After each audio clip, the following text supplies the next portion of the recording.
All right, there we go. Good morning. Good morning, everyone. And welcome to the Beardo streams, and welcome to the Sunday morning special on the Beardo streams.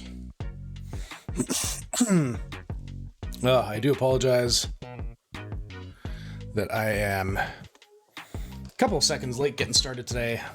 It's currently 5:37 in the morning, so I'm about 5 minutes behind when I'd normally like to be getting going here. But I was just about to get started, and I could hear my little guy upstairs getting out of bed, being like, "Hey, is it time to wake up yet?" No, buddy, it is certainly not time for you to be waking up yet, my friend.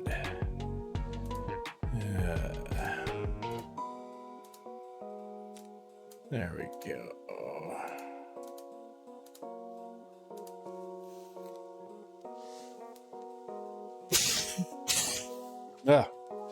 I made the rookie mistake of forgetting to switch my audio to my headphones.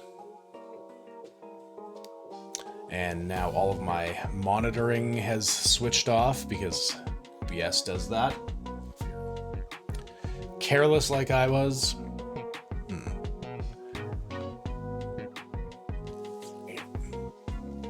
I feel like my desk is a little further back than I normally.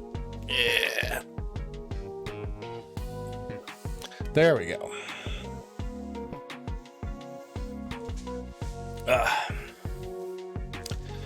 I have yet to get my whole desk area rearranged and ready to work in, but that's okay.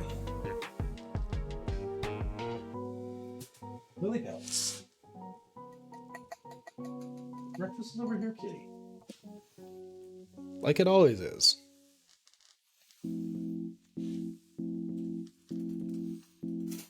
Hello, Lily Pad. Come on over. You know that's what you're doing. I'm just gonna pour my water. It's my water. Get your snoot out of there.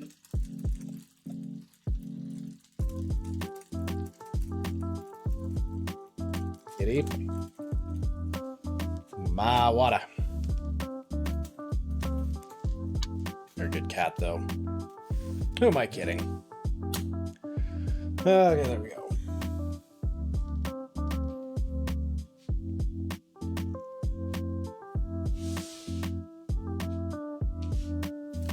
All right, now get my coffee going here. So I've been playing around more with that NVIDIA broadcast software, and I seem to be having pretty good luck with it. As far as I've noticed, the audio sounds more than decent on my stream with it turned on. It seems to be picking up everything okay. But let me know if you're in the chat today and you hear my audio kind of being choppy, cutting in and out, anything like that. Just let me know. I can play around with it more. As for the coffee, I've got a nice French vanilla. Yeah, nice French vanilla coffee. Food over there where see it while she's eating. And let's see. There we go. Is my other camera working today? Oh yeah, it actually is. Right on. Guitar pick. Go. Phone out of the way. There we go.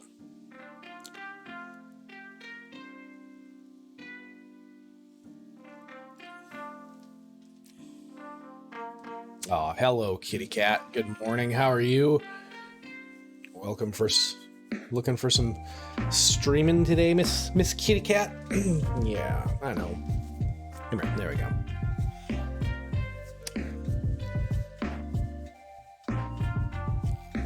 It's that time. It's morning. They've got their morning routines, and they know Sunday's a little different. Right?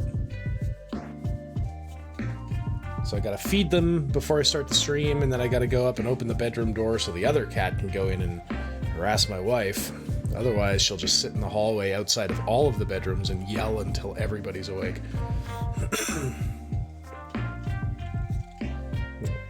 What a good kitty you are, huh? She was mad at me yesterday, though. We were out and we got accosted and befriended by a very large dog. It was a Labrador Retriever, I think they said. It was all up in my grill, licking my face, licking my hands. And I came in and she took one sniff of me and I got the stink eye for the rest of the evening. She's not happy. She is a jealousy-filled little cat. Yeah, you're a good girl, though. I like you. You can stay.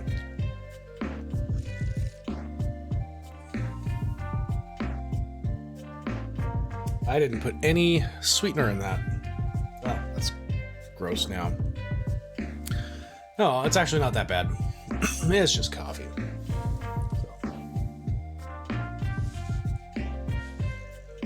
Walk a little further away from me, don't you?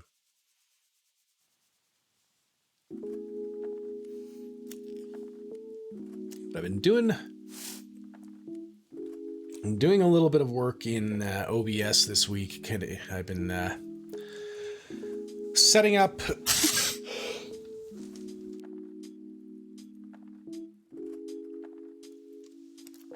I'm sorry. I took some allergy medicine and my inhaler, so hopefully in a couple minutes, once the allergy medicines kick in and my sinuses stop draining, I should hopefully be a little less disgusting. Thank you for bearing with me. I know I'm kind of there.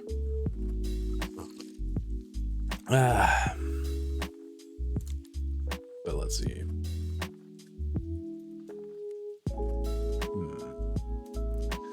Yeah.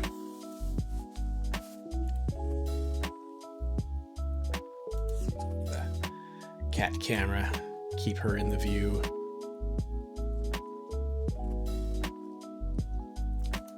Oh, you don't want to be on camera. You can tell. You know when there's a camera aimed at you.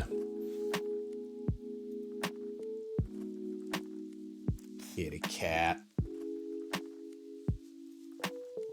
What a good one you are, though. I'm so lucky.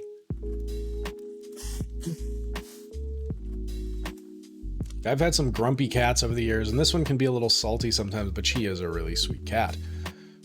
Very friendly. Yeah. Very in the way. You're a Cathausen. Very nice. Very evil. Speaking of Danhausen and wrestling, really crazy what's going on with the entire Ring of Honor promotion. Basically just let everybody off contract and, sort of shut down. They're restructuring, apparently. I don't know exactly what the news is, but it's probably the most interesting real thing that's happened in wrestling news this week is the Ring of Honor promotion just released a shit ton of their wrestlers and froze contracts or whatever else they did, and they're doing a bunch of restructuring to rebuild now that audiences are a thing again, and yeah. So hopefully all the best to them and that they don't have to end up, getting rid of too much talent and that they can keep a lot of their guys and come back better than ever, but see what happens with that. That'll be interesting. Just shortly after they signed Danhausen. That guy's a treat to watch, even if you're a wrestling fan and you don't typically like that comedy type wrestling. He does it in a way that it is pretty entertaining. I don't know. Good stuff, though. Aw, kitty cat. You are. It's like playing a guitar when I pet you sometimes. Meow.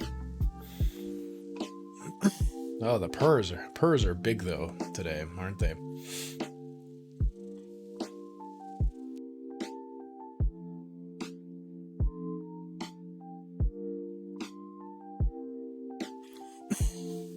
There we go.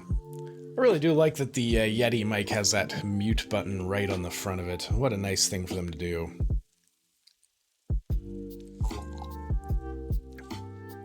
Even though I know you have rubbed up against it and pushed it off before. There have been times. But yeah, exciting show this morning. I don't know.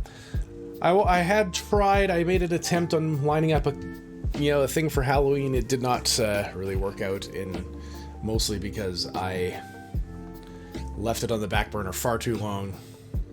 Oops. So I got nothing there, but that's okay. I'm not really much of a Halloween-y kind of guy anyway. Other than eating all the candy, stealing the candy from the boy, picking out all the coffee crisps, setting those aside so we don't give them away to trick-or-treaters. They don't get my coffee crisp. And if you're not Canadian and you don't know what a coffee crisp is, it is just a fantastic chocolate bar. It's got wafers and coffee cream flavored filling and all sorts of stuff on the inside, and it's like a Kit Kat, but with a couple extra layers of coffee flavor. And it's my favorite. Unless you consider Reese's Peanut Butter Cups to be a chocolate bar, I don't know. Maybe you do, maybe you don't, I don't necessarily, but the coffee crisp is probably my favorite. So if you're not a Canadian where if you're in one of those countries where they don't have coffee crisp, America, then I feel bad for you because damn, they're just the best. But we have Funyuns now too, America. There's Funyuns here, so it's one more snack that we have now that is not exclusive to you, but we've got coffee crisp, we've got all dressed chips and ketchup. We've got poutine. If I could just make a hot take on the subject of poutine for a second. It's a big trendy thing I see a lot of restaurants doing where they just literally take French fries and pour a bunch of shit on top of it and call it poutine. And that's not... If the things that you are pouring on top of those French fries are not, cheese, curds, preferably, and gravy of some kind, you can be creative on what gravy constitutes, but it needs to be gravy and cheese. Cheese should be curds, it's better. It's not... That's not the crux, though, but I see so many things like... people just toss shit on top of French fries and call it some sort of specialty poutine. Like I saw breakfast poutine where it's like they got eggs and they've got all this other hollandaise sauce, but there was no cheese and there's no gravy, so it's not a poutine. It's just you're putting breakfast over your French fries. That's all. Call a spade, and if it's not, don't call it fucking poutine. That's been my hot take. On the subject of poutine.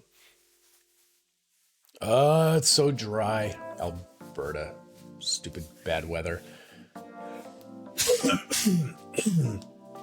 We had our first big snowfall of the year on Friday, so it was the boy's birthday. He turned 6 years old, and we didn't really have too much planned for him because with all the COVID restrictions, we still can't do much.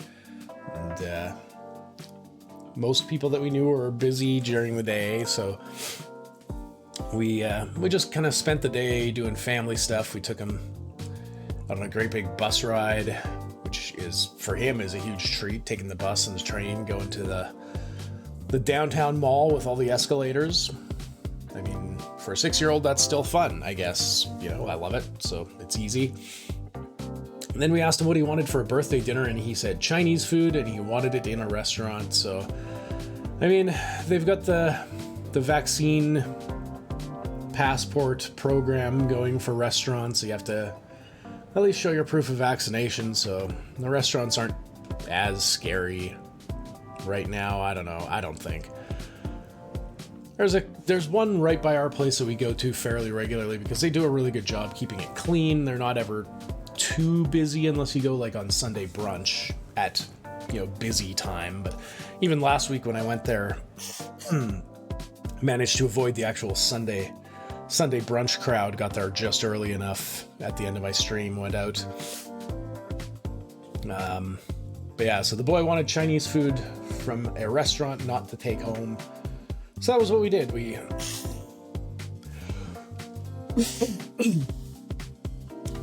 excuse me.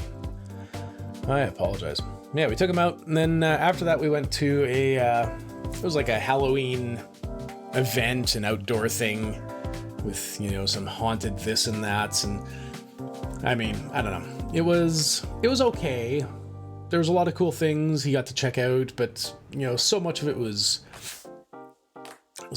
wasn't really accessible to him with his, with the vision loss. So but his favorite part was he got to meet one of the actors that the place had hired to do Halloween stuff. They had an actor who was dressed up as a pirate, pretending to be Captain Jack Sparrow, and my kid was just fascinated. He's he went back 3 times just to find out, are you sure you're a real pirate? Are you really a pirate? Is that, what are you doing here then? Why are you here if you're a pirate? Aren't you cold? Aren't pirates where it's warm and you're, it's cold right now? Really good questions, but just absolutely fascinated with meeting this pirate. And the pirate was pretty good. He was, because he's like, are you a real pirate? He's like, only when I'm wearing the costume. He's like, so are you an actor? Not when I'm being a pirate. He was, I don't know, he was good. He had a ton of patience for the kids. He was great. It was good. So, I mean, even that alone, as long as my kid gets something out of it that he really can cling to, then I'm happy with the money spent. I am pissed off with the place where they had it because the parking situation was crazy. It was poorly worded, and the options were, the options for your parking rates were not well explained until you were already kind of in this point of no return. So I ended up paying for max time parking, which normally you expect it to be for 6 to 12 hours, and it'll be maybe $15 or something, because you're just it's the quick option. And I click it, and then it's $35 fucking because they give you a full day. I'm like, what does anybody need 24 hours parking at a place like this for anyway? They don't. It's it's a timed entry park. You don't need a 24-hour parking pass. But so I'm like, I should cancel this and not pay $35 goddamn for parking. But I look around, there's a huge ass lineup behind me. I'm just like, yeah, I'm paying $35 for parking because fuck, why not?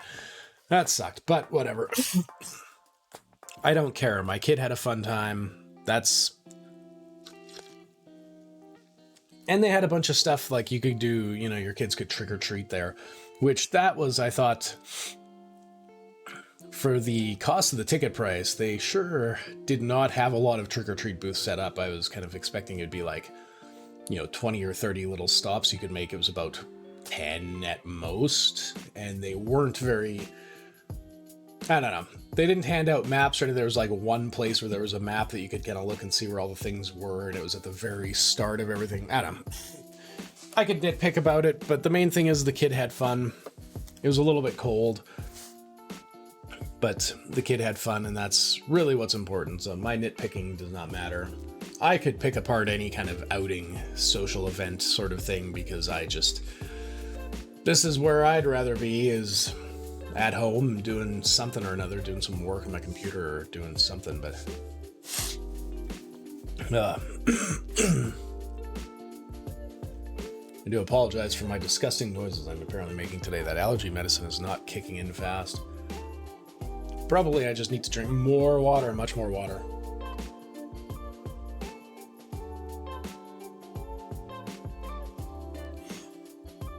Yeah. But yeah, no, I got inspired for this week though, when my Halloween plans that never really got off the ground anyway, but that just fell through on me because I kind of ran out of time and didn't actually get a chance to organize it properly, so I do apologize. But I got inspired by, I was scrolling through some of the ADHD forums that I follow, and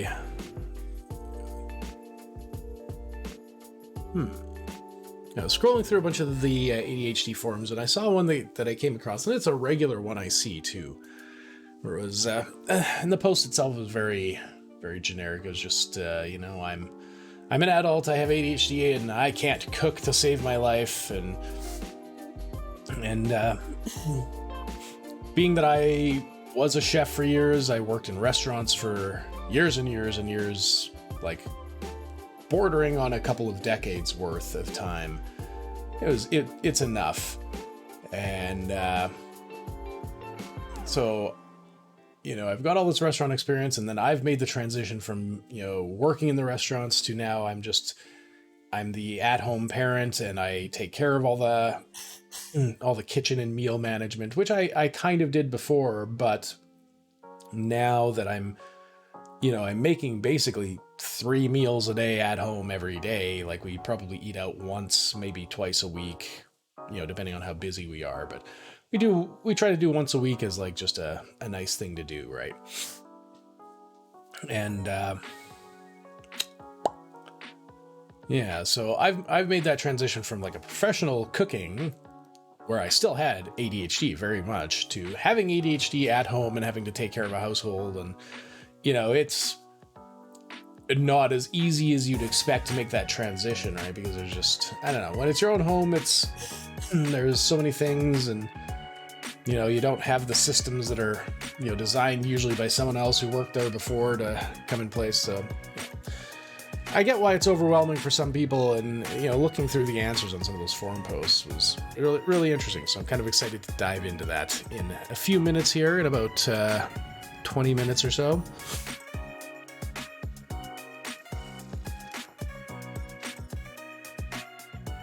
There we go. And then, so that's one thing, kind of in a way, sort of, almost like I'm doing a bit of content farming, because I know I want to... I talk about it all the time. I say I'm going to do it. I'm going to get my YouTube stuff going, and I'm just... I want to get there. It's, even finding the time throughout the week to carve out enough time to actually make... I try to make it my goal that between each stream, I improve something, even if it's just something really minor, like the angle of the camera, or something like that, right? Like this week I spent a bit of time working on setting up OBS so that I've got a separate scene collection for the morning streams versus the evening streams, so I can really sort of thematically and stylistically separate the two. Excuse me. Because I'd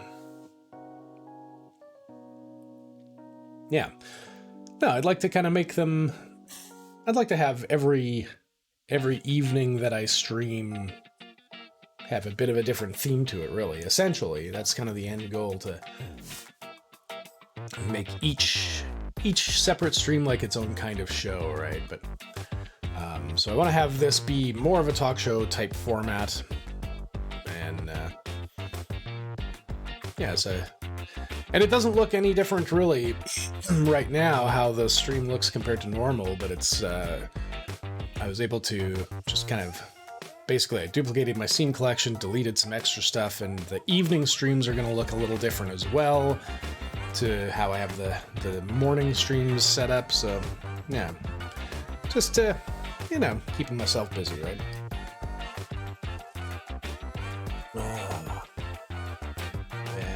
The weather really took a dive though this weekend, so I was really glad that on Thursday I had the wherewithal to get a hold of a shop nearby and get the tires on my cars all switched over.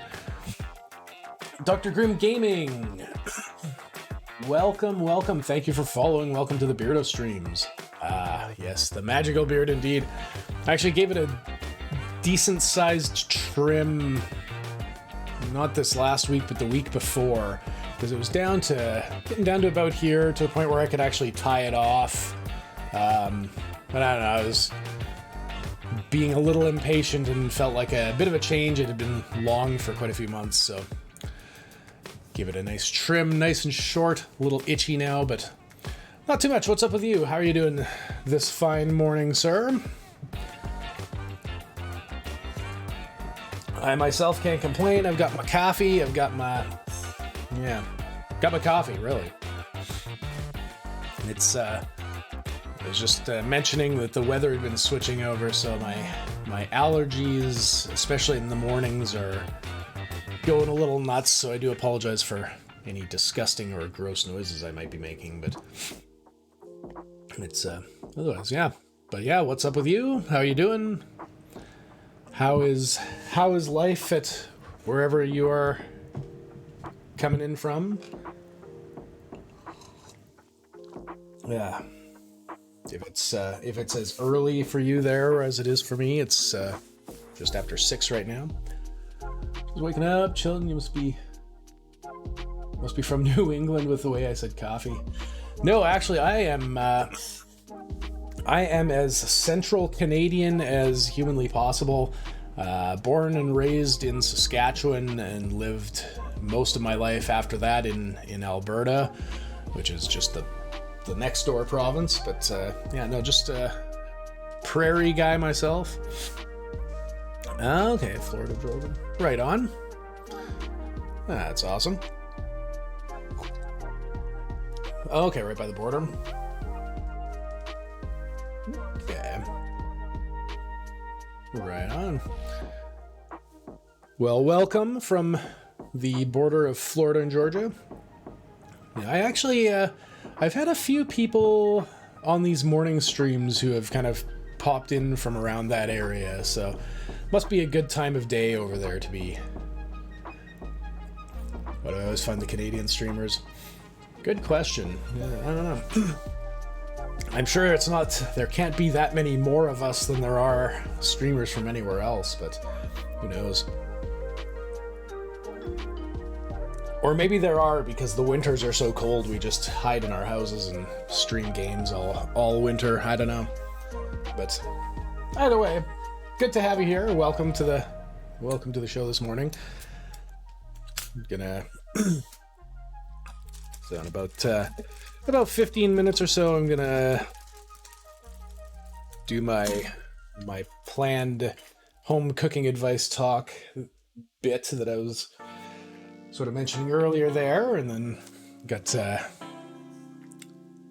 Twitch scheduled ad to run in about 10 minutes or so, but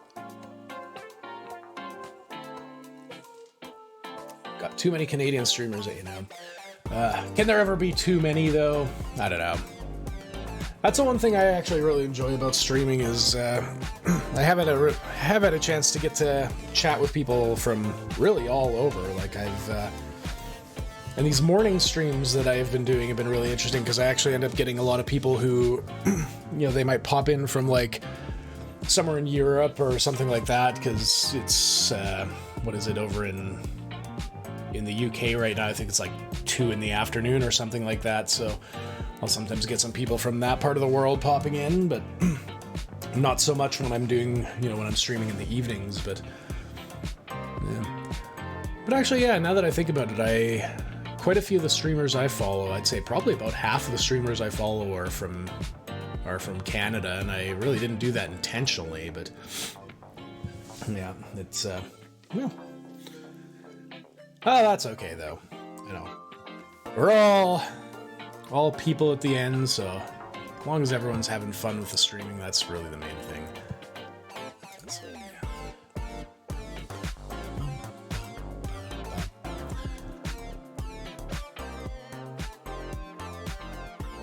Step volume down just a touch there. Mr. Sizzler, welcome.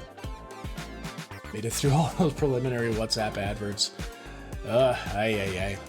Yeah, it's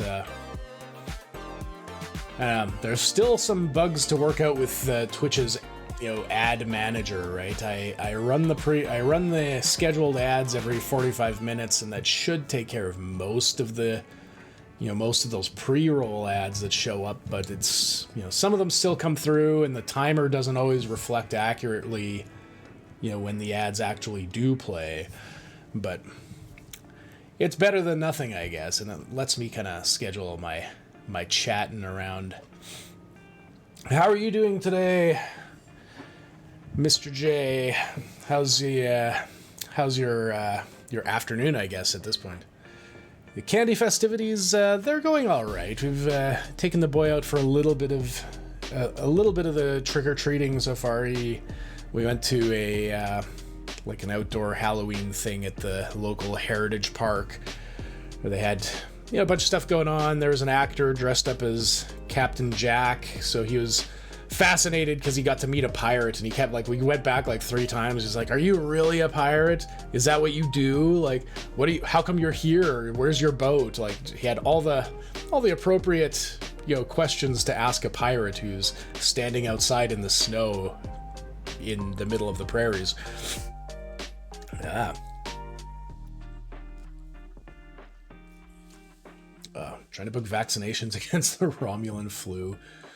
Yeah, I mean, perhaps if you travel to Remus, they might have a stockpile there for you.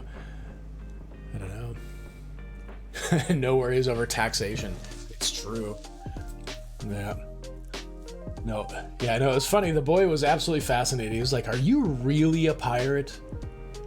What do you do why don't you have a boat here? What do you do when you're not on your ship? How do you defend your ship? Do you have a sword?" All the questions that you would ask a pirate, I suppose. But, and then of course the most important question was, "Are you a nice pirate?" And so he said yes. So the boy was very happy with that. But yeah, it was, I don't know. I'm kind of envious of him that he has his birthday 2 days before Halloween. I feel like that's, where's my pirate parrot? I don't know where my familiar is. She's run off somewhere, but she ate her food and vanished. But no parrot, just a pair of surly cats. But yeah, the main thing he was a nice pirate. But actually, yeah, I'm trying to think though. He didn't have any accessories like a parrot or anything. At one point, the pirates were all having a lightsaber fight, which is really weird. But I don't know. Everyone was having fun, and that's the main thing. I was cold because I did not dress appropriately because I live in Canada and I have for 40 years. Why would I overestimate winter weather and dress appropriately? Our familiar is too chubby to make it up on the desk at the moment. Well, one of ours basically is, but the other one, Lilypad's quite svelte, but Snowflake is... Man, I try to keep her on a diet, but she is sneaky. She gets that other food dish no matter what. She knows. A light bulb smashing sequence from 40-year-old version. Man, that's been a long time since I watched that movie. That one wasn't too bad. That was an okay show. 40-Year-Old Virgin.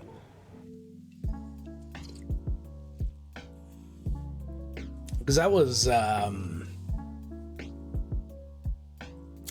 I drawing a blank on the guy's name now? The director. Doesn't matter. Oh yeah, Paul Rudd was in that, and then it was Steve Carell was the 40-Year-Old Virgin.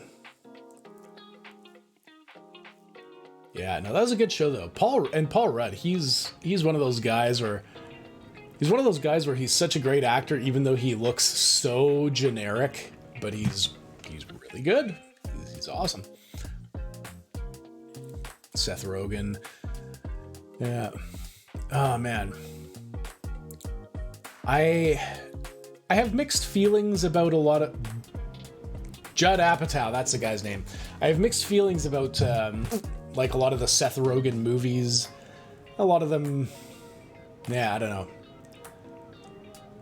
A lot of them are funny, but then also extremely depressing. And 40-Year-Old Virgin was good, because it was actually just kind of funny. it was mostly just a funny movie. But then there was like some of the other ones like Knocked Up and Pineapple Express, and like they're funny movies, but then they would, it was like watching a person having a drug trip where they'd be like, really entertaining for a bit, and then they'd crash, and it'd just be like really sad to watch. And unfortunately, the sad to watch part really kind of trumped the rest of the things that would go on in the movies. And yeah, I don't know. But not bad stuff. He's a talented guy. He's funny, but I don't know. Not perfect. One of those things. It's good, but it's not perfect. There's pacing issues, mood issues. And I gotta give speaking of that, I gotta give that little dude of mine some credit, though, where credit is most certainly due. He took, at the start of the summer, he did like a Zoom course with the CNIB where it was music and storytelling. And it was a bunch of kids, they all got together, they like wrote this big story, and there was music that the guy running the program like wrote music for it, and it was really cool. But he learned a lot of stuff, and now whenever he has anything on, like if it's a story or a podcast, or even if there's movies playing, like he'll ask us, why does the music change? Why does it sound sad all of a sudden? What's happening? Like, so he really took out of it that he can listen to the music and get context for whatever he's watching. So he pays so much attention to not just what's happening now in a show if it's playing, but he's listening to the music so that he knows, like, why am I supposed to feel sad with what's going on right now, or angry, or excited or scared, right? Like, really clever, really clever dude. What develops sympathy drained from such films? I find Lynch movies cathartic, which fair enough. I can understand that, though. Like, I assume it's David Lynch, right? That's the guy's name, David Lynch? Was that the Lynch in particular we're talking about? So many famous Lynches from every genre. But yeah, no, there is something almost like hypnotic about some of his viewings that, as weird as they can be, they're just good. What's on the candy wagon today? I'm tempted to obtain a Crispy Crunch now that you can get them again. Ooh, Crispy Crunch! I haven't had one of those in years. I was talking earlier about the fantastic delight that is Coffee Crisp, and if you're not from the Great White North, there's a good chance that you do not get Coffee Crisp where you are, and if that is the case, I do apologize, because Coffee Crisp is just friggin' fantastic. It's like a super Kit Kat, almost. It's got all the things in it that a Kit Kat has, but it's thicker and it's got more layers, coffee-flavored layers, and they're delightful. I like my coffee crisp! I also like my oatmeal crisp! Commercials from the early 90s. Hilarious. I just thought it was funny that both of those brands used the same joke. Yeah. It really is. It is like a super Kit Kat, though. Just, it's got those extra creamy coffee layers that are in there, and they're so good. Actually, the ad will start in a couple minutes, and I will run up and go grab a Coffee Crisp, because now I kind of want one, and I can hold them up. But, yeah. On that note, I am going to run the ad right now, and I will be right back where I can start scrolling through some of my content that I picked up for the morning, but I will be right back. I'm going to go run to the washroom for a brief second, so give me about 1 to 2 minutes. I'll be back on the screen here. Give me a second.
All right, there we go.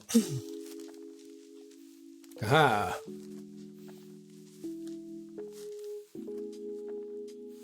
Ah, yes. Coffee crisp bits are like the the dust particles of magic. I was trying to do a thumbs up, wound up with a Bob Ross. Very nice. Very nice indeed. I like some of the, I mean, what's not to like? I love some of the emojis and emotes and stuff that they have with Twitch. So, yes, to the uninitiated, it's just a mini Halloweeny sized one, coffee crisp. Again, very similar inside of it to what is in the Kit Kat, but with just a little bit of extra deliciousness. Let's see.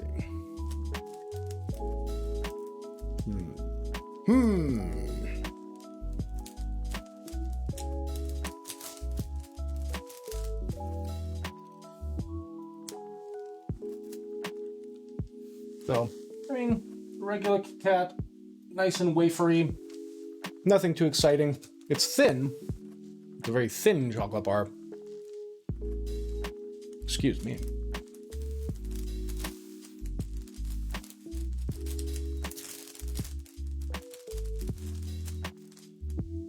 Whereas the coffee crisp, of course, much bigger, of course, but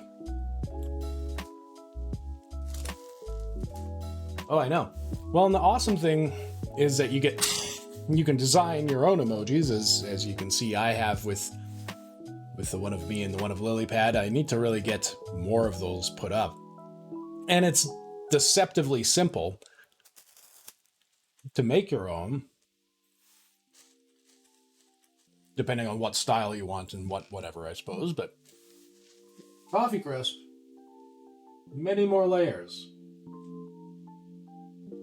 All the things that the Kit Kat has, but the coffee layer in the middle.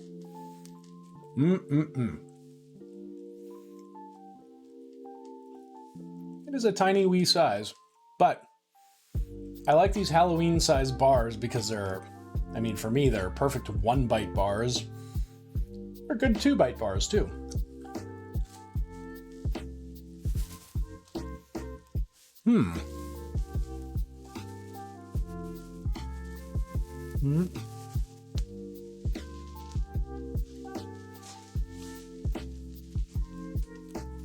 Delicious. Too bad John Candy and Eugene Levy never did a 3D House of Chocolate. Eugene Levy, that guy, I really enjoy that guy. Other than the fact that he reminds me, like, the way he physically looks reminds me of this most horrible boss I had once. But the sort of weird mental thing that can taint your enjoyment of a celebrity somehow. Okay. But I had mentioned earlier that one of the things I had hoped to, one of the things I was going to talk about today, because I just absolutely fell asleep on planning to do Halloween-themed content, because, yeah, why would I? Why wouldn't I, I'm the most bah humbug person ever, so why should I celebrate holiday things, right? But my problem is that if the chalky is too small, I simply inhale the entire thing. I mean, that's like all of us in the, I don't know, everyone in the family, I think, kind of does a bit of that. I know the boy is the same way. Like, I still cut up a lot of his stuff because hasn't mastered the utensils yet. That's one of those things where, you know, with the visual impairment, is apparently cutlery is one of the things that will be really far behind. He can use a fork and a spoon fine enough, but he still doesn't really cut things well, which is fair. But I have to be careful. I cannot cut things bigger than we want him to eat, because if the piece is too big, he just won't take a bite. He'll just fold it in and just continue. Like, I've seen him literally like shovel food into his mouth where he's literally like, and it's like falling out, or like, dude, stop. And he thinks it's hilarious. So we actually still have to kind of help him with that. But yeah, if he gets something that is just the right size, he just inhales food, especially candies. But I'm the same way. Yeah, those Halloween-sized candies are perfectly inhalable. But speaking of food and food things, I was going through some posts on an ADHD support forum. And this is a common one that comes up with people complaining that they don't know how to cook. And I am a very good cook. Having worked in the industry for many years, I've been trained. I've gone to school for cooking. Like, I've actually got, trade papers and stuff that say I'm a professional cook and I can take this skill anywhere I want.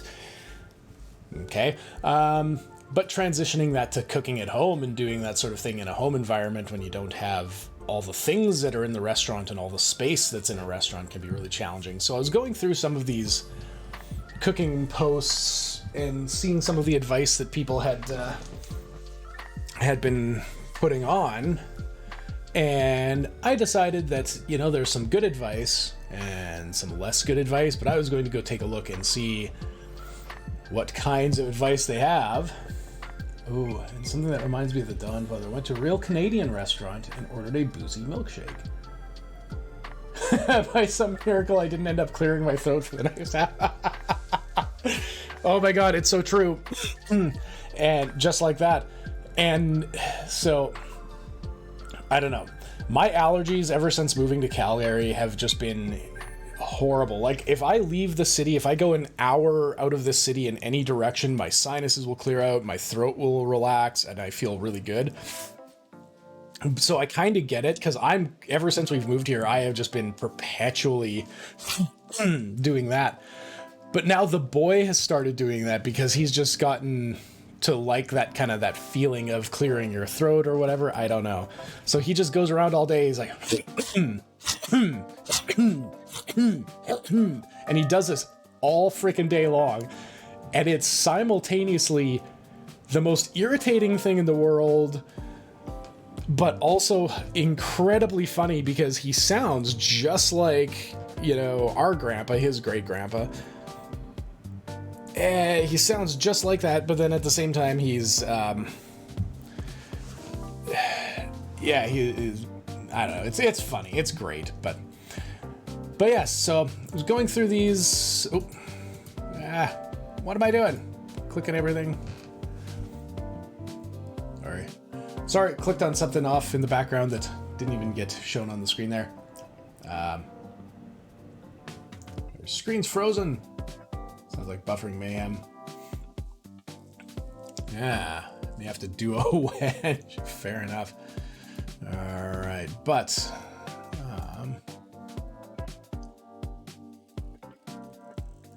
that's what we'll do. But yeah, so I going to go through and take this cooking advice that I read. I'm going to put on my chef's hat over my headphones. It's not even my chef's hat. This is my kid's costume chef's hat.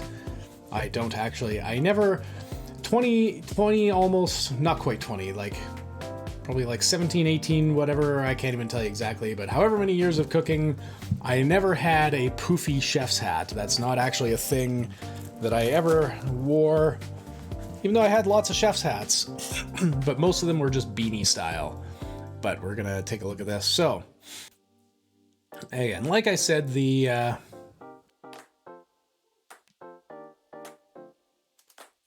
that's why. So, like I said, the post itself had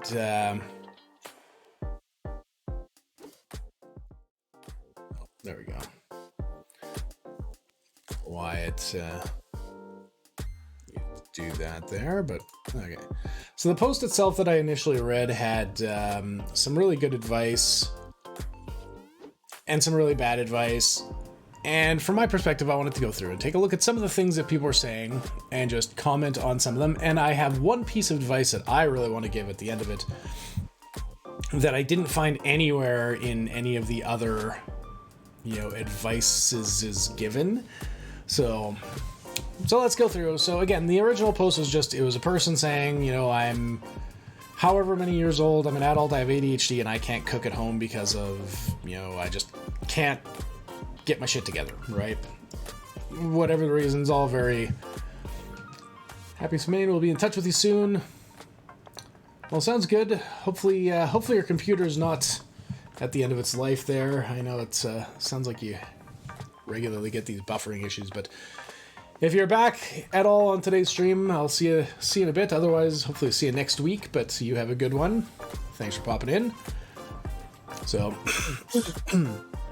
yeah, so I'm going to go through some of the advice that people left, and this was from an ADHD support group. I also went to some Reddit stuff and found that as well.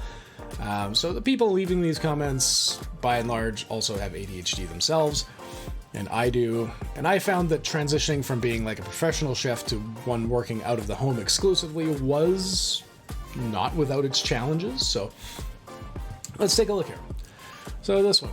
I totally understand the time management aspect of cooking is such a hurdle. I found that getting comfortable with a select few recipes through repetition works for me. Once I get the routine down, I feel less overwhelmed each time I make it. So that's a really good that's a really good bit of advice, obviously, to start, is to keep things small and just kind of build up from there. And I don't know, for me, I kind of go back and forth between being sort of fixated on one kind of dish where I'll want to eat the same sort of thing for, maybe a couple of weeks straight, or then I'll go and want to have something different every day for a while. And so that is good advice. And depending on how, for some people, the food aspect isn't a huge deal, or maybe they don't like a lot of textures, or maybe they don't, like a lot of strong flavors. So you can kind of keep it very narrow and keep that scope narrow. For me, I will get bored of having the same thing too many days in a row. So I'd actually have to kind of widen that scope a little bit for myself. So I would want to learn, maybe 3 or 4 dishes, or maybe learn, a week's worth of, similar or easy to make dishes that you can just kind of cycle between. And but the idea is pretty solid, right? Just get a couple dishes and work on them over and over and over again. Get used to how long they take. Get used to what you need to do to do each one. Simple things like just doing a can of soup and a grilled cheese sandwich can be really easy. And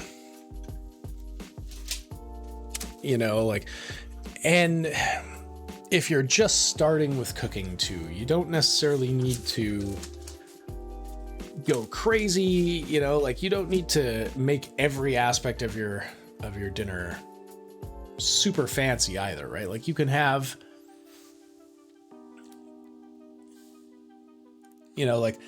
so for example, I'll make a dinner and I don't put a ton of effort into all portions of the dinner. Gobbles is raiding with a party of 8. Awesome. Well, thank you so much for the raid. I appreciate that. Welcome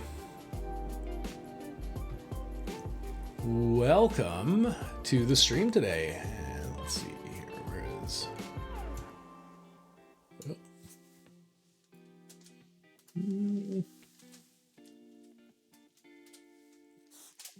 Give a shout out to Gobbles for the raid there. Go. Turn on my... Well, thank you so much for the raid. Welcome, everybody. Thank you for the raids and follows to... Let's see here.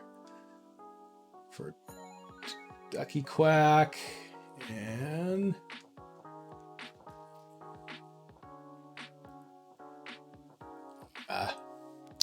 None of my alerts are popping up on the screen, which the audio for them is playing, but I've been doing some scene setup changes with my OBS, so some of my things might not actually be active. But yes, no, thank you for the raid, and thank you to everyone who's come in and followed here. So far, so good this morning. I been on the topic of because I kind of slept through planning anything Halloween-y to do for my stream, but hydrate and posture check. Why, thank you. Thank you for the hydrate and posture check. I actually needed to be checked on the posture. But yeah, I kind of slept on planning actual Halloween content, but I kind of I had gotten myself sucked in earlier this week going through some threads on Facebook and Reddit about people looking for advice for cooking with ADHD. Just in some of the challenges people face, that sort of thing. So I was going through it and just offering my take on some of it and some of the things that I've dealt with over the years. Because, I worked for years and years in the restaurant industry, and then now I'm like just at home with my kid and, taking care of that. It is even with, restaurant experience, home cooking is a very different beast. There's a lot to consider that I think a lot of people probably don't. And that was one thing I did find going through all of this stuff, is that there is some very critical advice that is often overlooked.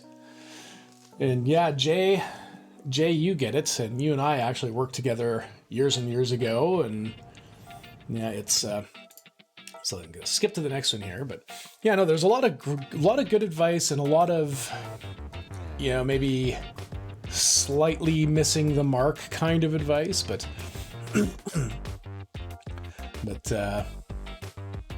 oh, right on. Yeah, I actually am. I have, okay, right on. Well, thanks, Jay. I absolutely appreciate that. That's great. Glad to have everyone here today. So, and so we're just sorry, over on the, and that was Lil V, Pod 438, Gobbles, Ducky Quack. So thank you everyone for the follows. I absolutely appreciate that. But let's see.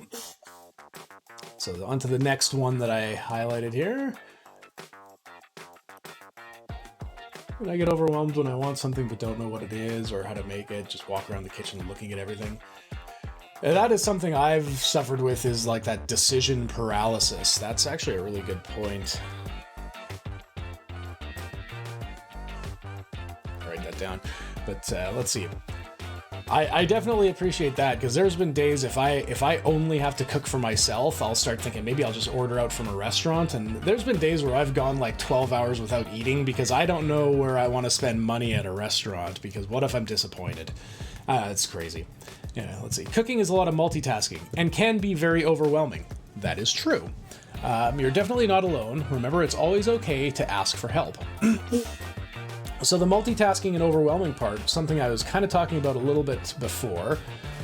One thing I do, like when I cook at home, I have a lot of stuff pre-prepped, especially like my vegetables. So my side dishes are things that I can still do something kind of nice, but I don't go out of the way for them. And if I'm going to do a really nice side dish, I'm probably doing a really basic like entree or something.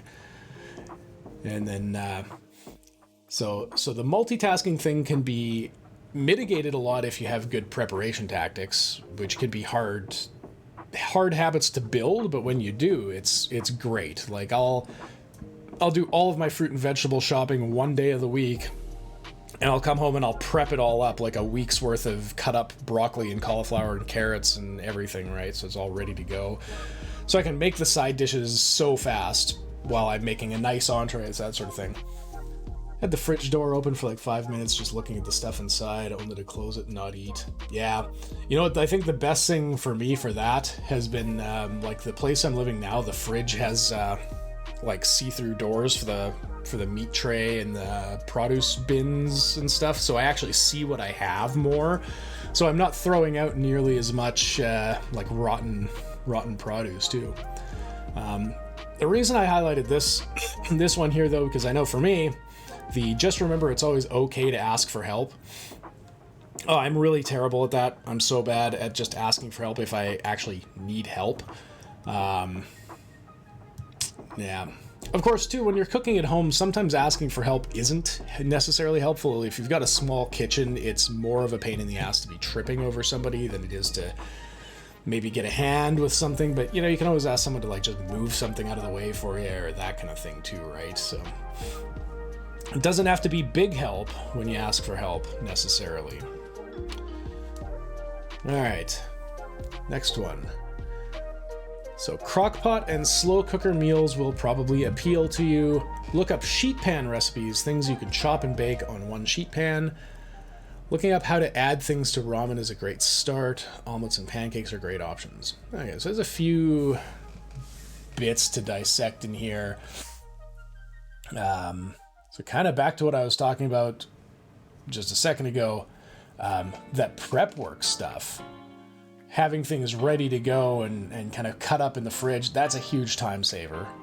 Because I'll even keep up like some more finely chopped onions and stuff, so I don't have to always just have an onion ready to cut up. But big life changer for me was taking my produce out of the drawers. My fruit and veggies are now in the door, and the condiments are in the produce drawer. Oh, I kind of like that. That's actually a really good idea. I'm gonna actually remember that. That is actually a really good idea. Fruits and veggies are now in the door. The condiments are in the produce drawer. Because not only then are you going to eat your fruits and vegetables more, but you're going to be less likely to go and grab unhealthy condiments for things where maybe you don't always need them. That's actually a really good idea. I like that. Let's see. Yeah, so crock pot and slow cooker meals are absolutely fantastic, and I take advantage of my slow cooker quite a bit, especially like Wednesdays and Thursdays I do evening streams. So usually on Tuesday or Wednesday I'll do a big slow cooker meal so that I've got a couple days worth of dinners, and then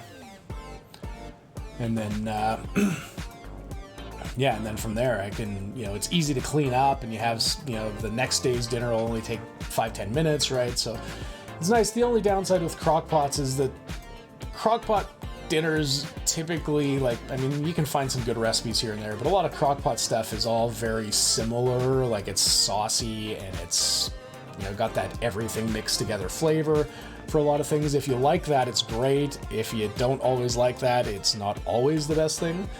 But I have a really bad out of sight, out of mind problem. Yeah. And that's, object permanence is definitely something that I think a lot of people, probably deal with that too. And that is a really fantastic idea, to keep your fruits and vegetables just somewhere where you're going to see them, and then put the lesser used or maybe the unhealthy stuff into the drawers where you actually have to work a little bit to find them, and you might not use them as much. You're not going to get all those salty and fatty sauces and condiments and stuff. That's a brilliant idea. I really like that. Sheet pan recipes are a good alternative to the crock pots. Because similar idea, and you can have stuff. The nice thing with crock pots and sheet pans too is if you're good at doing that prep work stuff, you can make bags of things and throw everything all together, put it in the freezer, and then just have it ready, like thaw it out if you need to first, or just get it right into the crock pot. And you don't necessarily want to do that if you're using like whole chicken breasts to go from frozen, but if it's all cut up and everything's kind of in small pieces, you can absolutely get stuff ready and freeze it, and then just open a big Ziploc bag, dump it into the crock pot or onto a sheet pan and go. Crock pot chili. Crock pot chili is good. My problem that I have with like soups and chilies and stuff in the crock pot is I find they get really watery, whereas sometimes I like I like to have chili. You've got the beans that can kind of help thicken things a little bit. And you do have to be careful with cooking beans in a slow cooker if they're not like canned beans or whatever. If you have like raw, like not pre-cooked beans, you can actually can't remember the specifics on it, but yeah, you're not supposed to cook like unpre-cooked beans in a slow cooker, because you can give yourself food poisoning with that if it's not done properly. It can be an easy thing. And that is something else to consider with the crock pots and slow cookers. You got to make sure that whatever meats and things that you're cooking in there can be in the slow cooker and not go bad. Like if you have something that's too big, then it can be, you might end up with something where it might not actually cook all the way through if you don't leave it long enough, or who knows, right? But for the most part, slow cookers, fantastic options. I do my meatloaf in a slow cooker, and it's amazing. You line the slow cooker with tin foil, and you just throw a slab of meatloaf in, and it will be the juiciest, moist meatloaf that you will ever have, and they don't fall apart as much as the oven ones do. And when you're done, like when it's all done, you just kind of pull the foil lining over the meatloaf and just lift it straight out, and your crock pot is clean. You just got to give it a quick wipe just because. And yeah, exactly. Like, don't crock pot a whole chicken, for example, or if you are using meat that's frozen, you don't want it to be like giant solid chunks of frozen. Like, I know my grandpa's done that before, where he's started a slow cooker and he'll just take a frozen ass thing of ground beef, throw it into it, and then everyone gets sick, right? Because it's just, you got to make sure, like, if it's going to be frozen, it's got to be broken up into small enough pieces that it can cook, or just, thaw it enough beforehand. But, the nice thing with slow cookers and sheet pan recipes, it's easy to pre-prep a lot of things and even just toss them in the freezer. And then you're good to go. You can have a month's worth of stuff done up ahead of time. And adding things to ramen, that's another good way to get started in home cooking, is to just take things that are easy, like eggs or pancakes or a bowl of noodles, and just add one or two things, see what works, see what you like. Let's see.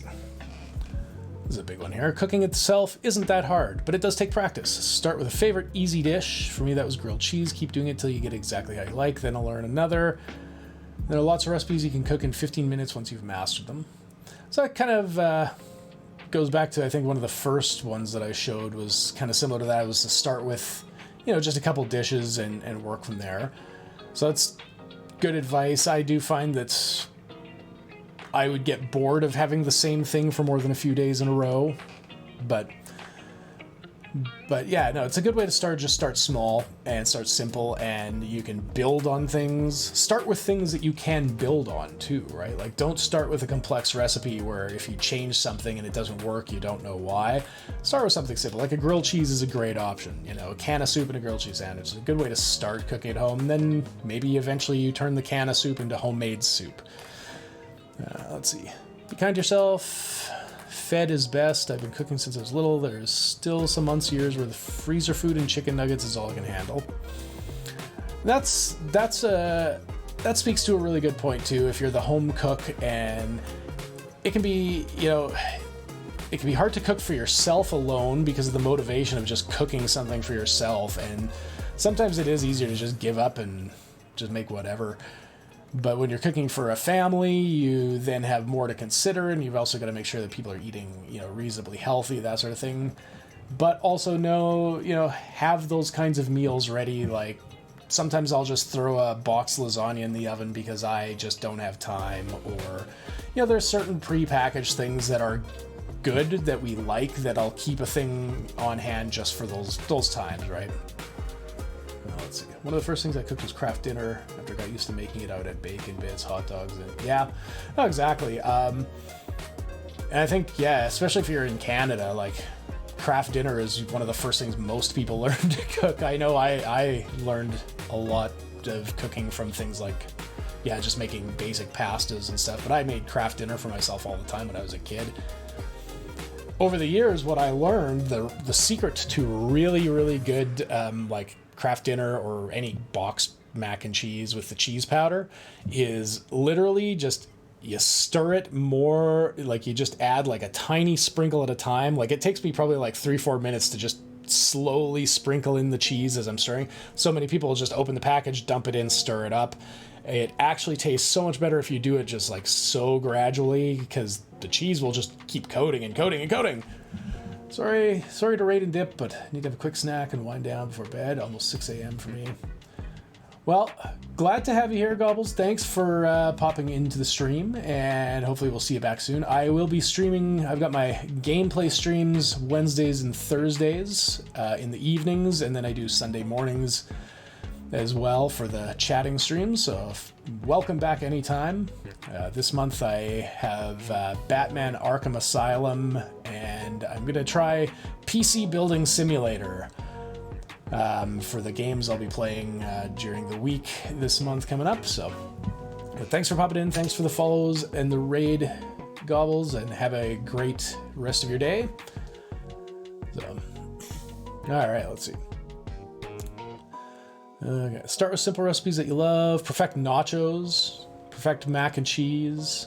Figure out your favorite way to eat a salad. That's an interesting one. Salads can be really good, but also really intimidating. Like, I know my wife always likes when I will make salads for her that she can take to lunch, but she hates to make a salad herself. She's just like, I don't know what to put in a salad. I'm just like, what do you have? Like, salads can be great with all kinds of stuff, right? But yeah, it's, I don't know. Good salads are a lot harder than I think people, really give them credit for, but also salads can be accidentally awesome very easily. Leftovers and freezers are your friend. Always have easy freezer food at the ready. Freeze leftovers for days when you don't have the spoons.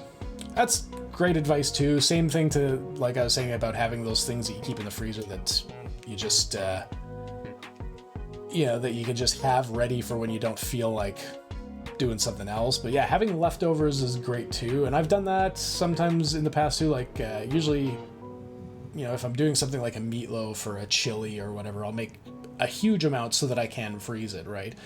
If you get good deals on meat, like that's the other thing too, when you do start cooking at home long enough, you start to, and you're doing the grocery shopping, you'll get used to sale prices and what's good deals. So when you get if you can get a good deal on a shitload of chicken breast or something, right, you can make something with that to, like, a lot of times I'll buy a club pack of chicken breast, save half of it for food for the next few days, and then I'll cook half of it up, chop it up into bits, and freeze that. Then I've got a quick lunch. I can make a salad or a wrap or something if I need a lunch, and then I get some amount of protein with my lunch too. Because that's, for me, nutritionally, that's where I'm usually lacking, is how much protein I'm getting, because I am tall and I exercise and I need protein. I'm supposed to get like 30 grams of protein with every meal and another like 30 twice in between that, and I do not get that much. I know I don't, but yeah, so doing things like that, if you can get good deals on meats especially, like make a big thing of something. It's good advice. And find a few things that are easy to make, so that's kind of the same one.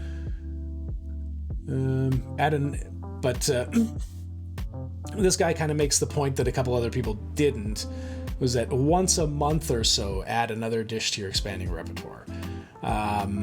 I think I've got another one that kind of touches on a slightly different subject with this, but that is a really great advice.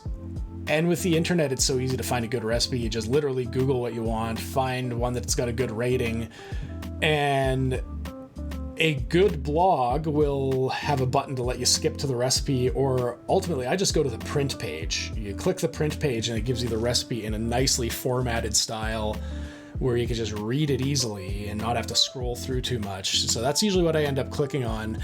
And then if, I'll print it out anyway and then keep that paper copy. If it's good, then I can put it into a little duotang. So I've actually got colored duotangs, like a yellow chicken recipe, red beef recipes, that sort of thing. And that makes it easy too, because whenever I do add a new dish, if it's easy enough and it's good enough, or I can make some modifications to it when things don't necessarily work out in the way I like, but it's so easy, right? Like, Yeah, you don't need a ton of cookbooks. You can go online, but just add something into the cycle every now and again. You want to measure and lay out all ingredients and equipment before starting. That way you are methodical and don't waste time looking for stuff or having to stop and go between each step. Okay, I'll go back to the chat for a second here, quick here. I do like Arkham Asylum. I haven't played that game in years, so I'm excited to get back into that. Salad, a unique yum salad takes practice. And yeah, exactly. Like I was saying, salads are a lot harder than people give them credit for to make a good one, but you can come across accidental good salads so easily. But I actually did taco salads for dinner last night, and I made the taco salad bowls with the tortilla shells, and I used the air fryer. So I just sprayed the outside of the shells with like a little quick shot of cooking spray and put them, the shape of the air fryer bowl was perfect. They just kind of just curved up a little bit, so they weren't super deep bowls, but they were, and yeah, they tasted great. And then the outsides of the bowls were really crispy, but they were still just a tiny bit soft inside, so you could actually fold it up and eat it like almost like a wrap. It was good. I like taco salads, and they turned out really nicely. But this one, yeah. So this one here, measure and lay out ingredients and equipment before starting. So this was a tip that I came across surprisingly rarely. The idea that you should get all of your ingredients together, and even before you get your ingredients together and lay them out, get your recipe and look for the ingredients, because there's been so many times I have been foiled by not having a key ingredient when I've wanted to make something, and then that can be so disheartening when it's something you actually have to have and you've already started making it and now you're kind of screwed. So get the recipe first, find the ingredients first, and once you know you have everything, then get them all laid out, measure them out, have them in little bowls or whatever. And yeah, that is a fantastic tip. I really have nothing much bad to say about that one at all. But yeah, if you have everything ready, you're not wasting your time between each step looking for things. And that's I mean, from a professional kitchen standpoint too, that's one of the biggest things, is that, you know, you want to try and do things in as few steps as possible. So if you can combine your steps and get things done together, absolutely you should be doing that. Reminds me of when I was making bread and didn't get my yeast. Yeah, exactly, right? So you know, I can't tell you the amount of times where I've been halfway through making something or another, or, you know, and you realize you don't have that key ingredient. Like even last night when I made my taco salads, I didn't have sour cream and I didn't have a tomato, but I was able to, like, I knew that ahead of time anyway, so it was inconvenient because I started dinner late and I still had to run over to the store. But that's not the end of the world, because I was at least able to have everything else ready, so once I got back, I just fried the meat and then it was done. But yeah, you know, sometimes you get something like yeast where you might have all the wet ingredients mixed together and then just need to add that thing in, and if you don't have it right now, all that other shit's gonna be ruined. Hopefully, you know, if you're making bread, you know, hopefully you found that you were out of yeast before you mixed any wet stuff in with any dry stuff, and then you're, you know, hopefully okay. And every recipe is gonna be different too. And as a side note, you know, you need to consider that cooking and baking, when you're a home chef, that cooking and baking are two very, very tremendously different beasts. Like, you know, cooking is like the art, whereas baking is the science, because baking things have to be so precise, and, you know, little differences can be catastrophic to a dish, whereas cooking has a lot of room for experimentation a lot of times. So yeah, they are definitely very different animals. Yeah, no, baking, I have very little patience for baking. There's some things I do really well with baking, but I mean, like cake making is one thing I do not love, cakes and breads. I'll do them when I have to, but I'd rather not. I like making like cookies and some pastry, like those kinds of things more. And I'm getting better over the years with bread, as I'm getting more patient with bread. That one's not so bad, but like, man, like my kid's birthday cake, holy shit, did I destroy that thing when I was icing it? Like, I just can't. I'm not delicate enough for a lot of baking stuff. And yeah, no, my kid's cake looked like such garbage with the way that it was iced, but he can't see it anyway. So, I mean, there's that saving grace for me. I don't know. That's in poor taste, but he picked a really great type of cake though. He wanted a butter pecan cake. So that was a cake mix cake for sure, but it was delicious. So, but yeah, no, baking is its own unique beast. So if you're a person trying to learn to cook at home, baking might be overwhelming if you are having trouble with, some of the more basic cooking stuff, but maybe you might love baking. Maybe that might be the thing, that preciseness might be the thing that makes it better for you with baking. All right, let's see. I love to cook, but I also totally feel this. If it's a super long dish to prepare, I may not have the spoons for it. My advice is start small and easy. Get an Instant Pot, and that thing will help immensely because all you need to do is throw stuff into the pot and press play, then boom, fully delicious meal within an hour. It only took 10 minutes to prep. Even keeps it warm if you forget about it. With cooking, if you accidentally spill tomato sauce in the pan, you can turn it into a sauce. With baking, if you use the bread flour instead of all-purpose for your cookies, you are done because, yeah, it's very true. And, yeah, it's exactly like, yeah, cooking, a lot of things from cooking can be recovered from a lot more easily than, yeah, exactly. Baking something, if you toss in the wrong flour or something, well, you've just thrown out a bunch of flour, basically. Or you can give it a try and go for broke, and maybe it'll turn out, or maybe you can take that gamble. Do I just waste the whole recipe and see if it turns out or no? But yeah, no, I've been there before. I have definitely been there before. Or when, if your butter is too soft or not soft enough, it can, especially with like cookies, how it can spread out. That sort of, yeah. So this recipe here, and I've seen a lot of the ones where I've seen the crock pot. And this one mentions the Instant Pot. So the Instant Pot, I don't have an Instant Pot, but I have worked in places that have sold Instant Pots, and I've, had really good looks at them. My problem with the Instant Pot is that if you like a slow cooker and you like doing that kind of thing where you can just put a bunch of stuff into a thing and, one pan meals, that sort of thing, they can be good. The problem with the Instant Pot, though, is there's a lot more to clean with an Instant Pot because they've got seals and gaskets and, all the separate little bits and pieces, right, that you have to clean up individually and properly and make sure they, dry properly, get put back in place, that sort of thing, which, depending on how your ADHD symptoms affect your day-to-day life, can be overwhelming and daunting. Maybe you don't want to be cleaning an Instant Pot every couple of days. That's actually a big reason why I haven't gotten one, even though I want an Instant Pot for the yogurt maker feature, because that is something I would probably use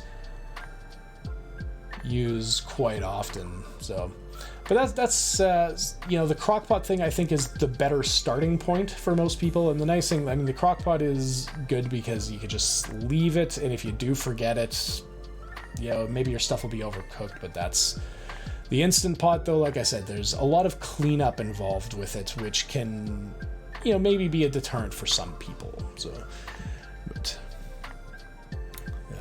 cooked them anyway. They tasted okay, but had an odd texture and were flat. Yeah, no, that's fair. I find spread is often the downfall of many of my cookies, but okay.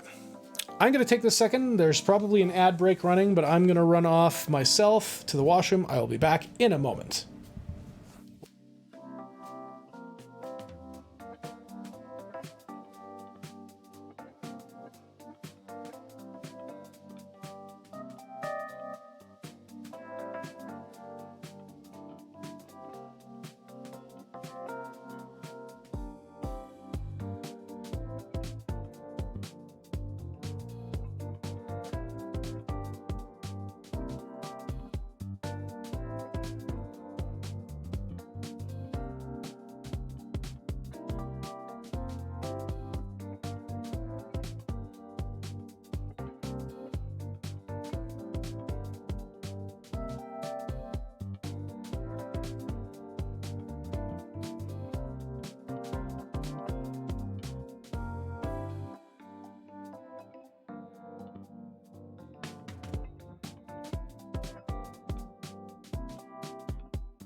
Okay, I am back.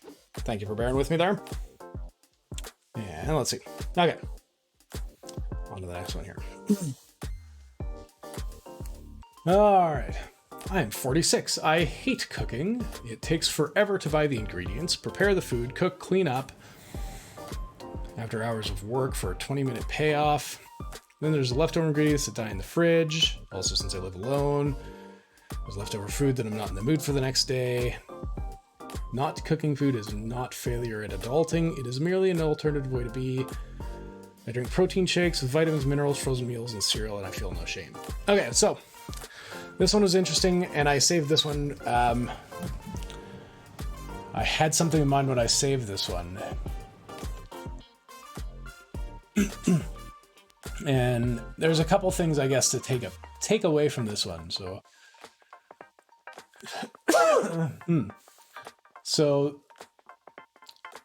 this guy does have a point here. First of all, that you have hours of work for a 20-minute payoff. If you don't enjoy cooking, if you don't find it, like for me, I actually find cooking relaxing when I'm in the mood for it. Especially, it can be a lot of fun to just make something and to work on it and have it all come together. That's satisfying. If that's not something you're really into, then you do need to consider, like, is hours of work for 20 minutes of eating going to be worth it?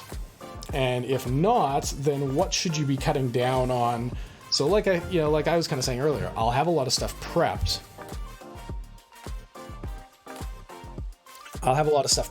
And then if, so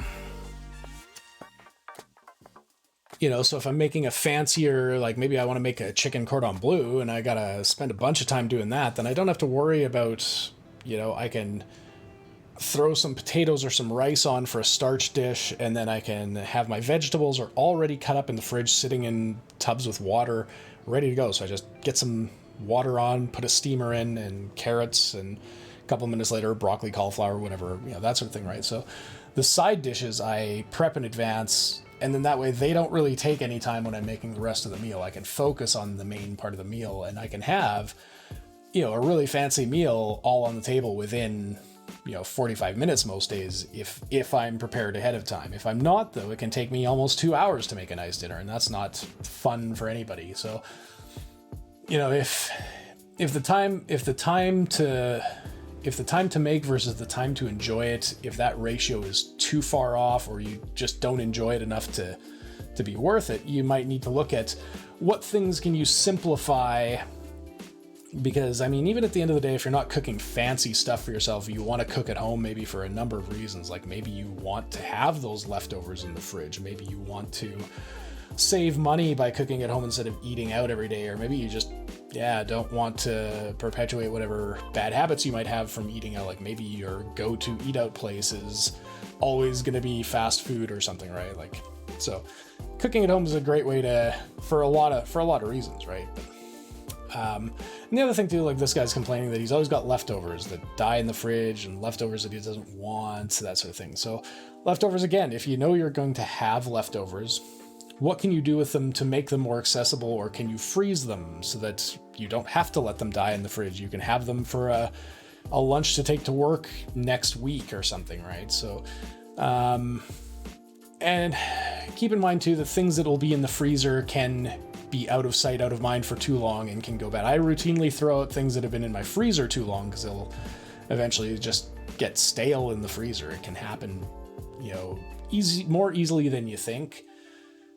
And yes, if things are really well packaged, especially if they're like kind of vacuum packaged, stuff can stay in the freezer for ages. But if it's something that you've wrapped up in, in saran wrap or a Ziploc bag or something, you'll probably have a few months before it's going to start to lose its freshness of it, right? It'll get the frost crystals growing all over it, and then you're kind of boned, right?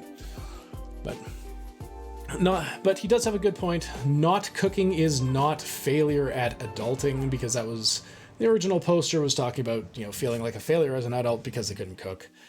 It's not really. If you can't, there are just things that you're not going to be good at and things that you are good at. And maybe you can find some way to provide a service for someone else and have someone cook for you. Who knows? Like, there's lots of things. But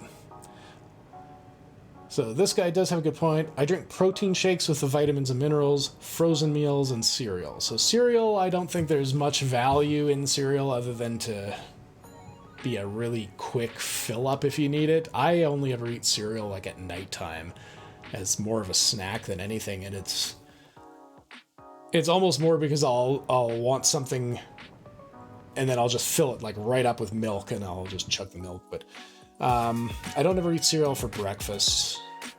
It doesn't, like, if I eat cereal at 8 o'clock, I am starving by 9. Frozen meals can be great, and that's something you can make your own frozen meals. Slide that around by accident. So there's stuff there. That's not bad. An interesting way to look at some things. Oh yeah, and here's what I was saying earlier, baking and cooking. Oh, unless you're baking, almost nothing in cooking requires a ton of specificity with measurements. I cook basically every night. I literally never use a tablespoon, teaspoon for oils or spices, whatever. I'll only do that for half cup or more. And then someone commented, that's the truth. Eyeball stuff, shake some seasoning on it, call it good. I mean, yeah, to a degree, that is, all very good advice and very true. Baking, hella specific. Cooking can be a lot more forgiving, so depending on, what kind of person you are, if you are if you're a high anxiety person, because anxiety does come from, your ability to control a situation, you might be a person who might enjoy baking more because everything is exact, or you conversely might enjoy cooking more because then you have control over exactly what you can add to a dish if you're comfortable enough making something. So, right, there's, from all kinds of different perspectives on what might be easier and why.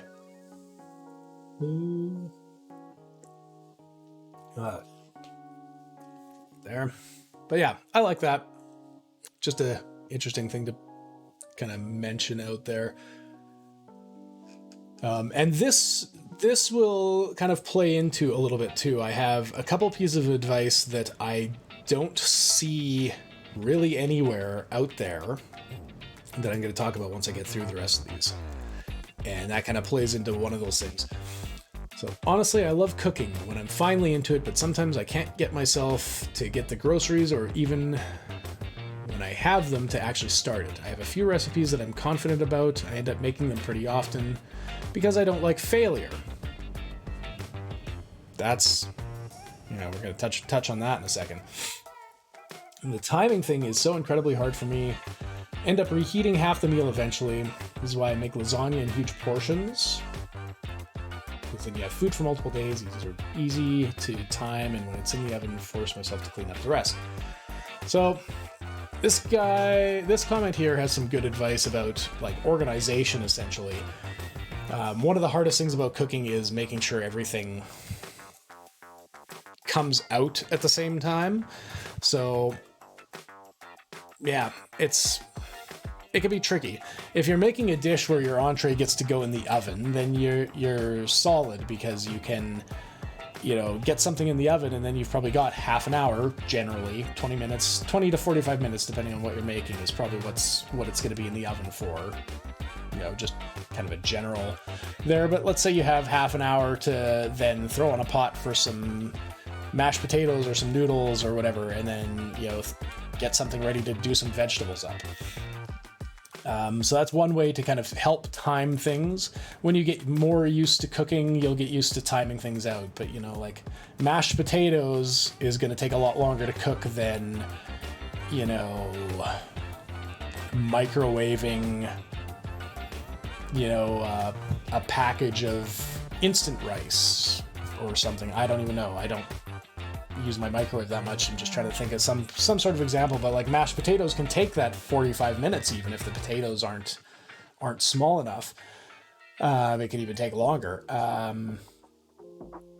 So that's a long one, whereas cooking rice is going to be about 12 minutes from start to finish if you just do that properly, right? So your timing comes when you get used to working with other things, but if you're not cooking your food in the oven, your oven can still help you with that timing, because if something gets done really early, you turn your oven on to the lowest possible setting to like 170 degrees Fahrenheit or whatever the low setting usually is around there. And then Most kitchen plates can sit on an oven rack at that temperature, or you put it on a baking sheet or whatever, but you put it in there and it's not going to be hot. It's not going to cook anything, but it'll keep it warm. It's just basically, you've got a warming rack so that at least everything can stay warm if something else needs another 10 minutes to cook or something like that. I'll do that a lot on a Saturday or Sunday morning. I'll make pancakes, have the oven on low temperature. I can make all my pancakes and have them stay warm. Things will dry out a little bit. You can cover it with foil to help prevent that. It won't be perfect, but it's a good way to keep things warm while you're finishing other things up. So time management is a big deal, and if you have ADHD, time management is even harder, especially, if you don't do what the other one tip earlier had mentioned, just having everything ready to go first before you even start. If you don't do that, that time management can get out of control really quickly. So yeah, that's good advice. So having some stuff for the freezer, having some stuff for leftovers, really good idea. The big point on this one that I saw was that I don't like failure, and nobody does, but I mean, with people with ADHD, something that has been directly correlated to ADHD symptoms is something known as RSD, or rejection sensitive dysphoria, which is basically, very, very basically, is what that means is that if something doesn't go the way you expect it to go, that you have trouble reacting to that in an appropriate amount of time or with an appropriate judgment, right? So it's just saying that, yes, if something goes wrong or it goes outside of the scope of anticipation that you have, it could just throw you completely off. And it might be just something like maybe you get flustered or maybe you get really angry, and it can vary, but they have said that people with ADHD will basically inevitably have these relatable symptoms of what's called RSD, rejection sensitive dysphoria. There's all kinds of information online. You can Google about that. I am no doctor. These are all just things I've researched for myself because I had my ADHD diagnosis been life-changing for me the more I learn about it. But the not liking failure is obviously, that's kind of like, nobody likes to fail, but some people are better at turning a failure into a learning event than others. And I mean, for me, especially, I will get so frustrated. I tried making waffles yesterday morning, and my waffle iron is old and shitty, and just sometimes it just, no matter what I do with it, it's the same damn recipe I make every time, but every just once in a while, it will just not let the waffles come off, and it'll stick and everything will burn to the iron. And then I've got this huge cleanup job to do, and then, like I said, I handle it the same way every time, and just almost 90% of the time the waffles will work, and then once in a while these waffles will... So I just got pissed off. There's still waffle somewhere, I'm sure, hiding up on the floor from the one that I scraped out of there and just threw across the room. I was so mad. But yeah, I calmed down and made pancakes instead. So okay, let's see this one. Cooking works well for me. It started with me wanting the food to be just the way I wanted it because I grew up to be kind of a picky eater. Okay, yeah. As I got older, I outgrew most of the pickiness, but I still enjoy making things the way I want, so I just try to improve foods I like. Plus, once I start cooking, my mind tends to calm down. So yeah, really, that's a big thing. If cooking is not relaxing to you, you're never going to... Well, I shouldn't say never, but if it's not relaxing to you, it's going to be much harder to get into it and do it regularly. My wife, for years, has never stepped foot in a kitchen. This last year, kind of since the pandemic started, she has taken more of an interest, partly to help out with me because I've got, with the kid, I'm, usually running around helping with him, doing a ton of stuff. I don't always get everything done to the degree I'd like. So she started helping mostly with making breakfast just because she wanted to kind of learn. And breakfast is easy because we're doing the same thing for breakfast every day. We're in, eggs and fruit and oatmeal breakfast family. Every day we have that. So she's just, over the last year, she's more and more often been picking up on making breakfast or that sort of thing. But for years, she hated cooking. She hated even going near the kitchen, didn't like it. But now she's actually starting to find, now that she's consistently making the same thing and getting used to it, she's actually getting, into that zone and doing well with it and enjoying it, which is, great. I never thought she would actually say she enjoyed cooking, and I see how she panics if she does anything that's, not the eggs that she's used to, but, she's getting good with that. And eggs are interesting because they're both easy and hard at the same time. Kind of like, yeah, they're interesting, but cooking as a concept has basic rules about how things generally react to heat, but once you get used to that, it becomes about flavoring. Always have salt, pepper, garlic, and sriracha if you like hot sauce. Okay.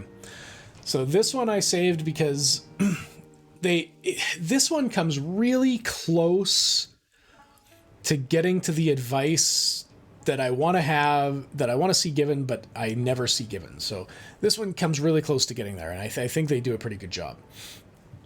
The next paragraph, here they say, trying to cook perfect fried eggs. Okay, so this guy does touch upon one thing that I did not see with any other post that I do.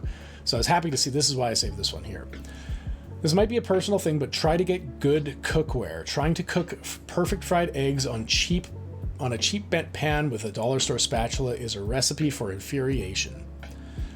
Yes, absolutely that.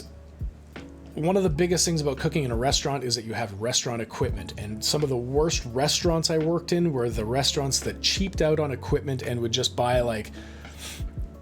whatever they could and didn't have consistent, if you go to a place and they've got a big stack of the exact same aluminum frying pans that, they cook the sauces and the stir fries in, and they're all the same, you're going to get that same product every time because you're cooking in the same type of pan.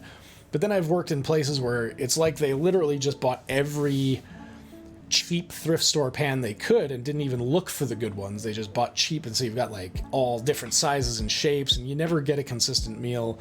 And if the pans aren't good enough, they could burn too easily or not cook fast enough or stick too much or just all kinds of things. But so so this comment is the closest that I had seen in any other comments on any forum that I'd been to that kind of really came close to the advice that I think needs to get in there. But yeah, having good cookware makes a big difference. You can do nice food on bad cookware, but it's so much easier to get consistently good meals. Because that's the thing, if you have a really shitty frying pan, it's like my story with that waffle iron that I have that's so old. But if you have a shitty frying pan, maybe today you're going to turn it on and everything will be the universal lineup, and your eggs will be perfect and they won't stick and they'll be really nice and fluffy and you can toss with whatever you want. And then you try the same thing tomorrow and maybe your temperature's just a tiny bit off, and you pour the eggs in, you try to stir them, and everything just sticks to the bottom of the pan. You got a huge ass mess. It's not good, right? So this guy's got a good tip there. Get some good cookware. It doesn't have to be expensive, does not mean good. And that's, something for another conversation. But okay, here's another one. I've done a ton of those. Crock pots are wonderful. Okay, here's a good one where this guy actually goes into some ADHD specific things. I'm 35 and I struggle to cook. I try to cut down on the steps as much as possible. It's the ADHD tax. So this guy's saying he buys pre-washed potatoes, he buys baby carrots, and he buys pre-cut, pre-packaged things like that. For meat and eggs, I buy chopped up chicken breast or ground beef. Buying pre-mixed or frozen meals is another option. I cook an elaborate meal only when I have the mental energy for it, and that way I can enjoy cooking when I do. So yeah, this guy brings up a couple of very key points, and actually kind of is that on top of just learning the dishes and learning what you need and getting your stuff together and all that stuff, you also have to consider that that's why I do, like I said, I buy all my produce one day of the week. I go to the produce market, I buy all my fruits and vegetables, and then I come home that day, and whether I like it or not, I force myself that day. I'm like, okay, as part of putting this stuff away when I come home, I'm cutting up the broccoli and the cauliflower and the carrots, and I'm cutting up celery sticks and carrot sticks, and I'm washing everything now so that it can all be ready to go. The less I have to do at the time of eating it, the fewer barriers I put in then, the better. The more I take away from that now, the better, right? So, yeah, if you cut down that ADHD tax, or if you cut down on the steps, you pay the ADHD tax, maybe it means you're paying more money for stuff that's,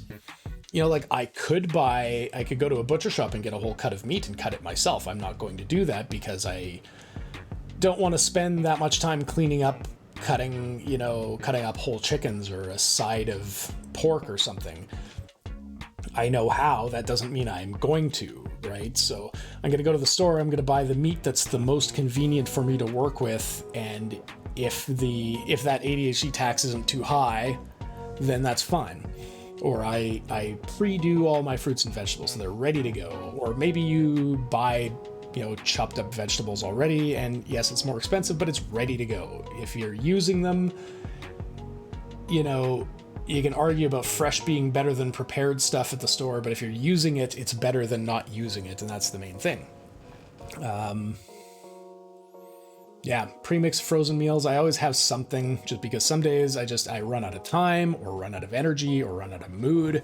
That's fine. Yeah, you have to allow that. The problem with the rejection sensitivity too is that if you don't allow yourself room to fail, the failures are way harder. So, yeah, give yourself room to make the mistakes. Do you have any cookbooks? I feel like they make it easier to decide what you want to cook since you have a more limited selection than online. The recipes are way more concise. Online recipes tend to seem overwhelming because you have to scroll through the person's whole life story first, then they'll have the recipe written in 3 different ways. But I'm sure you can find one specifically for easy, fast recipes. Okay, good advice. And if you don't want to go out and buy a bunch of cookbooks or have a bunch of cookbooks, make your own. And I'm not talking about like typing up your own recipes, but literally when you search a recipe and you go to the blogs, instead of scrolling through everything, a good blog, most of the good blogs nowadays will have at the very top of it, they'll have a jump to recipe button and they'll have a print recipe button.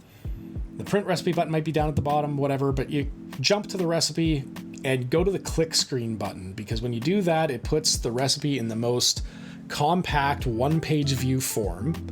And if you're on your phone, it'll go to the preview window and you can just keep it there, and then it's easy to look at and to jump back to, as opposed to going, if you close your phone screen and you go back to the web page, the ads might make it jump all over the page, you're constantly adjusting. No, go to the print screen page, load up the preview, and just work from that. I print off all the recipes that I use, and then I put them into duotangs, and the duotangs are color-coded, so I have my own cookbooks, essentially, for the recipes I use often. And then, it's easy to modify whatever. If you're a really tech-oriented person, maybe you can set up something with like a Raspberry Pi and a tablet screen or something, so you can have all your recipes just right handy to go on a screen. There's all kinds of things you can do to make that convenient and easy and fun. A couple options from Reddit here too. So this person says rice noodles. You can buy pre-sliced chicken, pork, marinated if you like. Buy pre-cooked veggies. Okay, so that's kind of a similar. Yeah. So this guy talks about timing. Since rice noodles takes 8 to 15 minutes, you can get started while you cook the meat and vegetables. You take those blah blah blah. So this guy's kind of elaborating on the advice from a couple ones before, where you just, you can buy stuff that's pre-prepped, ready to go, save yourself some time, learn how to time things out. The comment, I think it was the comment for this that really was what I was going to touch on, though. Stir fry is an awesome idea for quick meals. Prep all your veggies and meats ahead of time, and then just throw them in a hot pan, and it's easy to clean up. Yeah, no, that's very true. Stir fries are fantastic because, yeah, you can make it as a one-pot meal. Woks are fun to cook in. If you don't regularly use a wok, but then you're going to pull out a wok for a special dish like a stir fry, you do have to consider the wok actually does have a different cooking mechanic. Like, the wok that I have, I can put it on my stove and actually crank the stove up to maximum, and it cooks things beautifully. Whereas if I had a regular frying pan, I can't turn it up beyond like a 6, and it goes up to 9 is the maximum. So, I usually, for a frying pan, I have to have it kind of just a little bit above the midway point, whereas with the wok, I can actually, because it's such a big surface area and it curves up, so I can actually blast the heat on it, and as long as I stir everything and kind of keep things moved up to the side, things cook beautifully in it. So woks can be tricky because they are a different mechanic than just a regular frying pan. Like, there's so many little things that you're considering when cooking at home.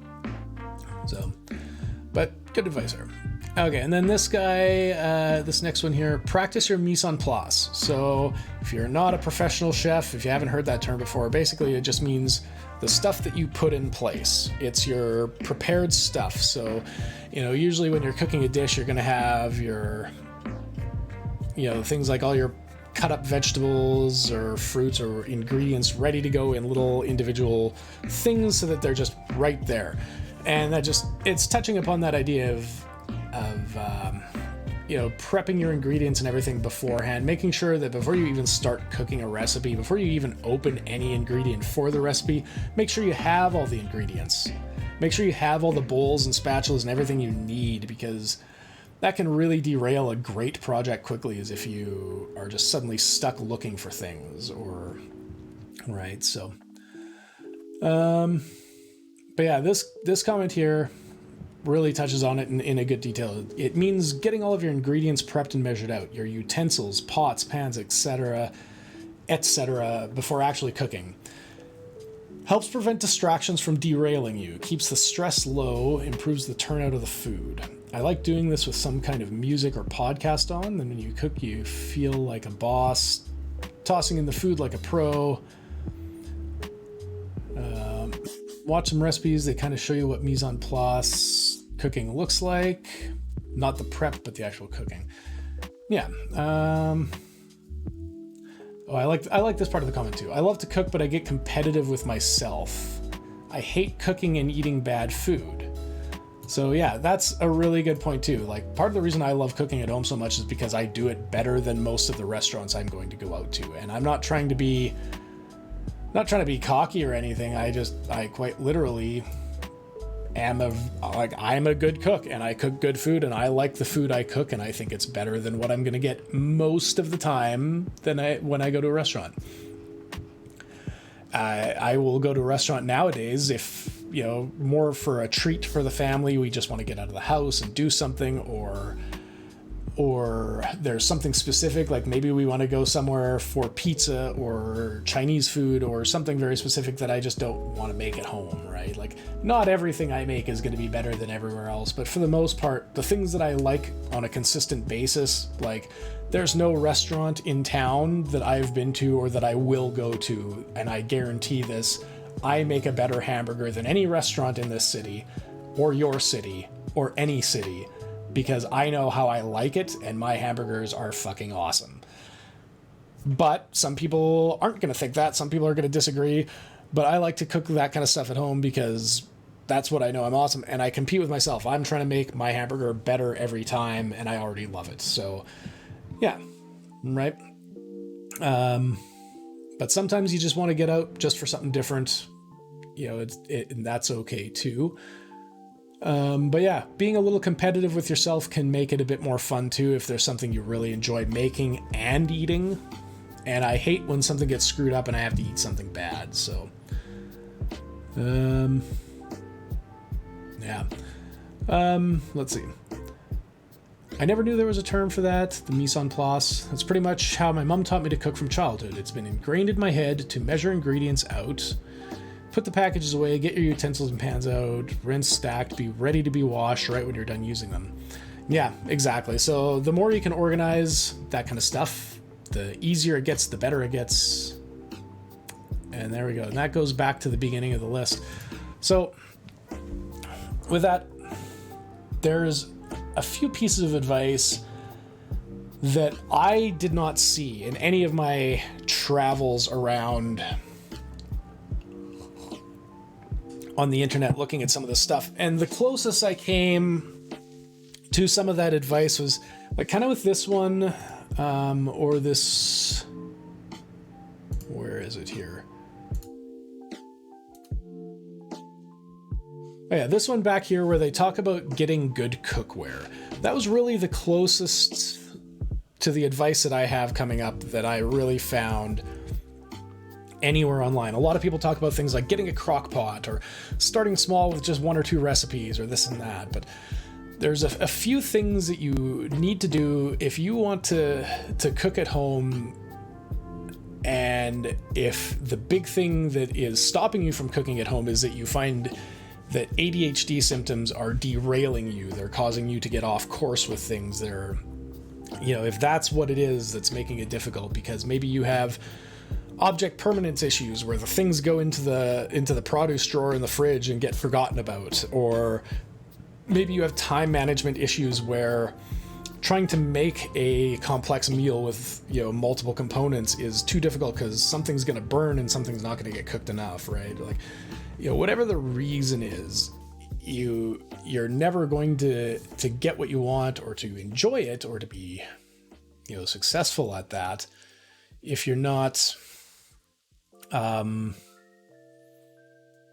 setting yourself up for success. So that was why I like this one here, where, you know, he talks about a lot of these things, you know, about how cooking at home is good because if you're picky or, you know, whatever, you can make things the way you like them, and that's great. Learning how to do some of the basic stuffs, like how certain things will react to heat compared to others, right? Like, why do you start rice and water together, but you start the water for pasta on its own, and you want to make sure that the potatoes are in cold water to mash them and bring that up to a boil, not just adding potatoes to boiling water, right? Like, so why do different things react differently?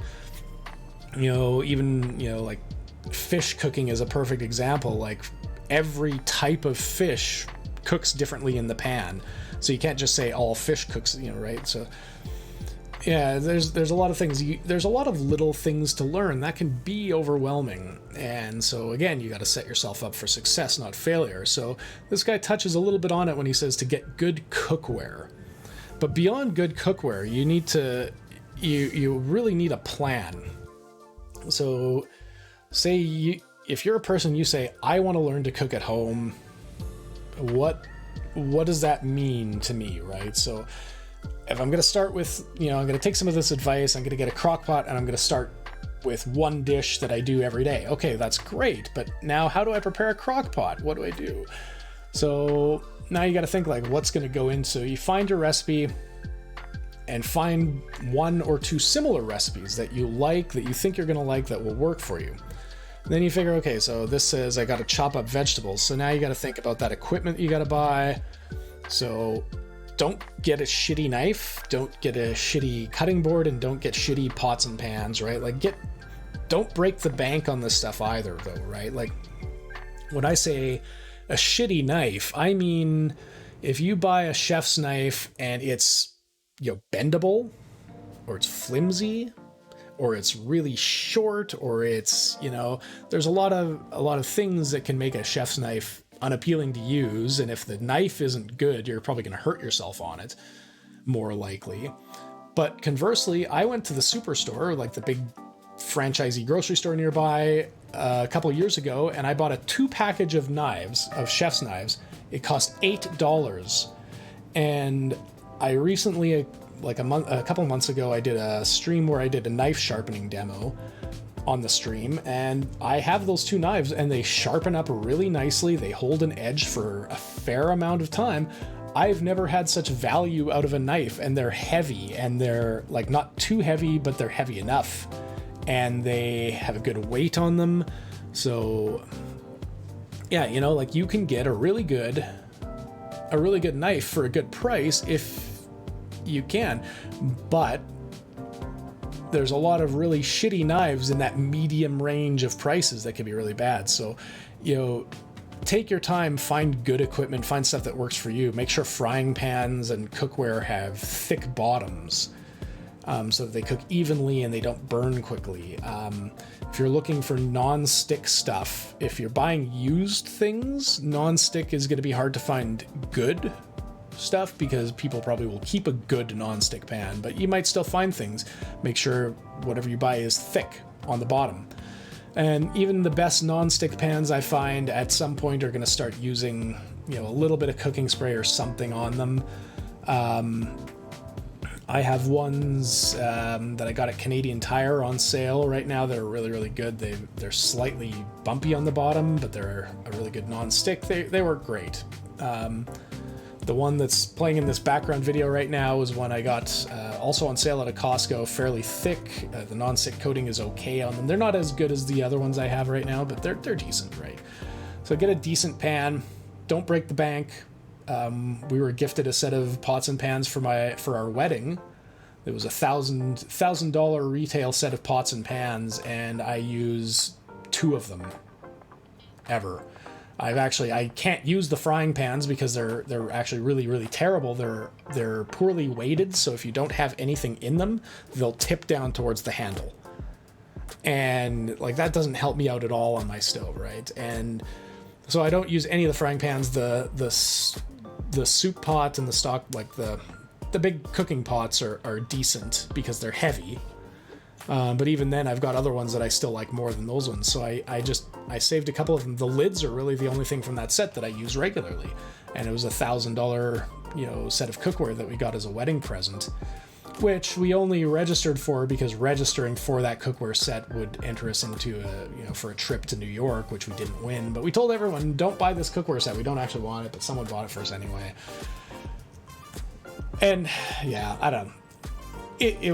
It's a beautiful gift. It was a lovely, lovely gift, but yeah, no, the pans were just unusable, actually. The frying pans in that set were unusable. So yeah, make sure you have something decent. It doesn't have to break the bank to be good, though.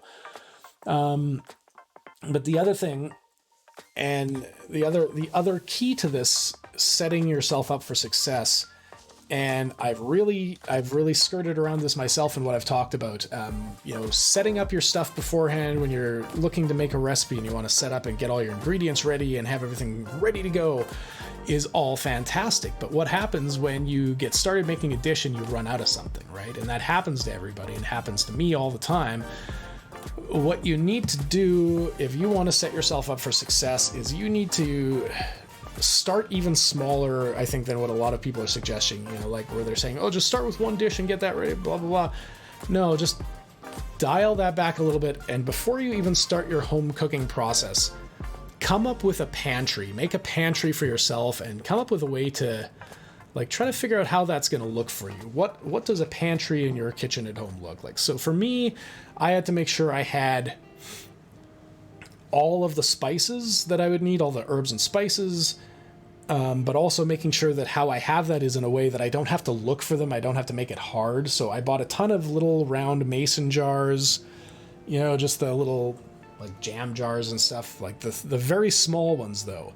And then I went and I bought just one of every kind of spice that I know I use often. And how I know I use these spices often is I look up the things. So I'll put Cajun spice on a lot of stuff, or I'll use taco seasoning for meats and things like that. And I'll use Italian seasoning for, other things, right? So those are the 3 kind of main herbs and spice blends that I use. So on top of just being able to have, I'll buy a package of Italian seasoning. It's got it all mixed together nicely. But what is everything that's in Italian? So you've got parsley, oregano, basil, rosemary, thyme. Maybe there's garlic in with it too, depending on whatever, right? Or with the Cajun spice, there's paprika and cumin and chili powder and all these things, right? So find the spice mix that you like, find the ingredients for that spice mix, or those few different spice mixes, and just every single thing on those, make that list. And that's going to be your spice cabinet. Get salt and pepper and get like 10 or 15 spices like basil, oregano, parsley, rosemary, thyme, Cajun, garlic, salt, garlic and onion powders, right? Like get those kinds of things because you use those in everything. Buy a curry powder. It doesn't have to be fancy. I get curry powders gifted to me all the time, and honestly, if I'll use them if I use them, but once they get to a certain age, they get just dumped into the curry bowl. I've got a giant jar full of curry spices, and it changes color every couple of years when I add new stuff into it, because it's just whatever old curry spice I have, I dump it in there, and it all tastes kind of the same, right? But get a good curry spice, something you like, right? Get couple spice mixes, and then get the ingredients to make your own spice mixes. If you have that, you're going to have everything you need to season everything else. Then figure out your fridge. What are the main sauces? Do you use ketchup and mustard? Make sure you have those. Do you use mayonnaise? Do you use Miracle Whip? What do you use? Make sure you have it. Make sure you just get in the habit of having that, and have a list. Have like a list, have it on something you can erase easily, so you can just say like, yes, I have this, and then you can go through things very easily. When I do my spices that I buy, I bought the mason jars that will fit 2 packages of spices. So as soon as my mason jar gets to be about halfway full, I can add that to the list. I can be like, okay, I'll add to the list. If basil is on sale, I'll pick some up sometime, but it's not a hurry because I still have half a jar. But I can pick up 1 bag, fill the jar up, right? And then, make sure whatever your containers you put something into, you can also measure it out against the stuff you buy easily. So almost every spice mix is going to roughly take 2 bags to fill up one of the jars that I use for them. Some are a little more or less than others, but generally you kind of get that kind of framework. And then in the fridge, same thing. Like, what sauces do you have? Do I have a backup? Have a system for a backup. I have a shelf in my basement that's just a pantry shelf that I have all my backup stuff on. And yeah, I just kind of keep an eye on that, and I have a list of what's down there so I know. That's the other thing, keep lists handy so you know what you have and what you need to buy. Make sure organize what you have and what your pantry is and what your shopping lists look like. Like, build those small habits up first. And try to do that while you're also learning the cooking, like the basic cooking, or even before you start the basic cooking. Just start buying a little bit here and there every time you go to the store. Like, I'm buying this frozen lasagna every time. What kinds of things make a lasagna? Let's buy those ingredients. Let's buy those kinds of noodles. Buy those, those herbs and spices. And then start looking into things of what you can buy for meats and things like that are on the regular. I love ground beef because it's so versatile, but I love hamburgers, but I can make shepherd's pie, I can make pastas with it, I can make meatloaf, I can do meatballs, all kinds of stuff with ground beef. It's so versatile. I use chicken breast because it's a lean, good source of protein. So I buy a lot of chicken breast, and chicken breast is not as expensive comparatively as it used to be, so it's often a good deal. So yeah, things like that. But that's the big thing. And I didn't really see anybody touching on this idea that before you can start cooking, you have to have everything you need to cook. So people are making a lot of assumptions that you're going to have a fully stocked kitchen or something ready to go. But no, if you're just learning how to cook, you don't even know where to start. That's going to be some of those things that you need to know. Like, what are the things that you have to have in your kitchen in order to be able to cook from scratch? You need to have salt, pepper, herbs, and spices. You need to have, some basic fruits and vegetables and products that should always be available, like having ketchup, mustard, and mayonnaise. Because even if you don't like ketchup, mustard, and mayonnaise on things, you can make a shitload of sauces that include, to some degree or another, some ketchup or some mustard or some mayonnaise.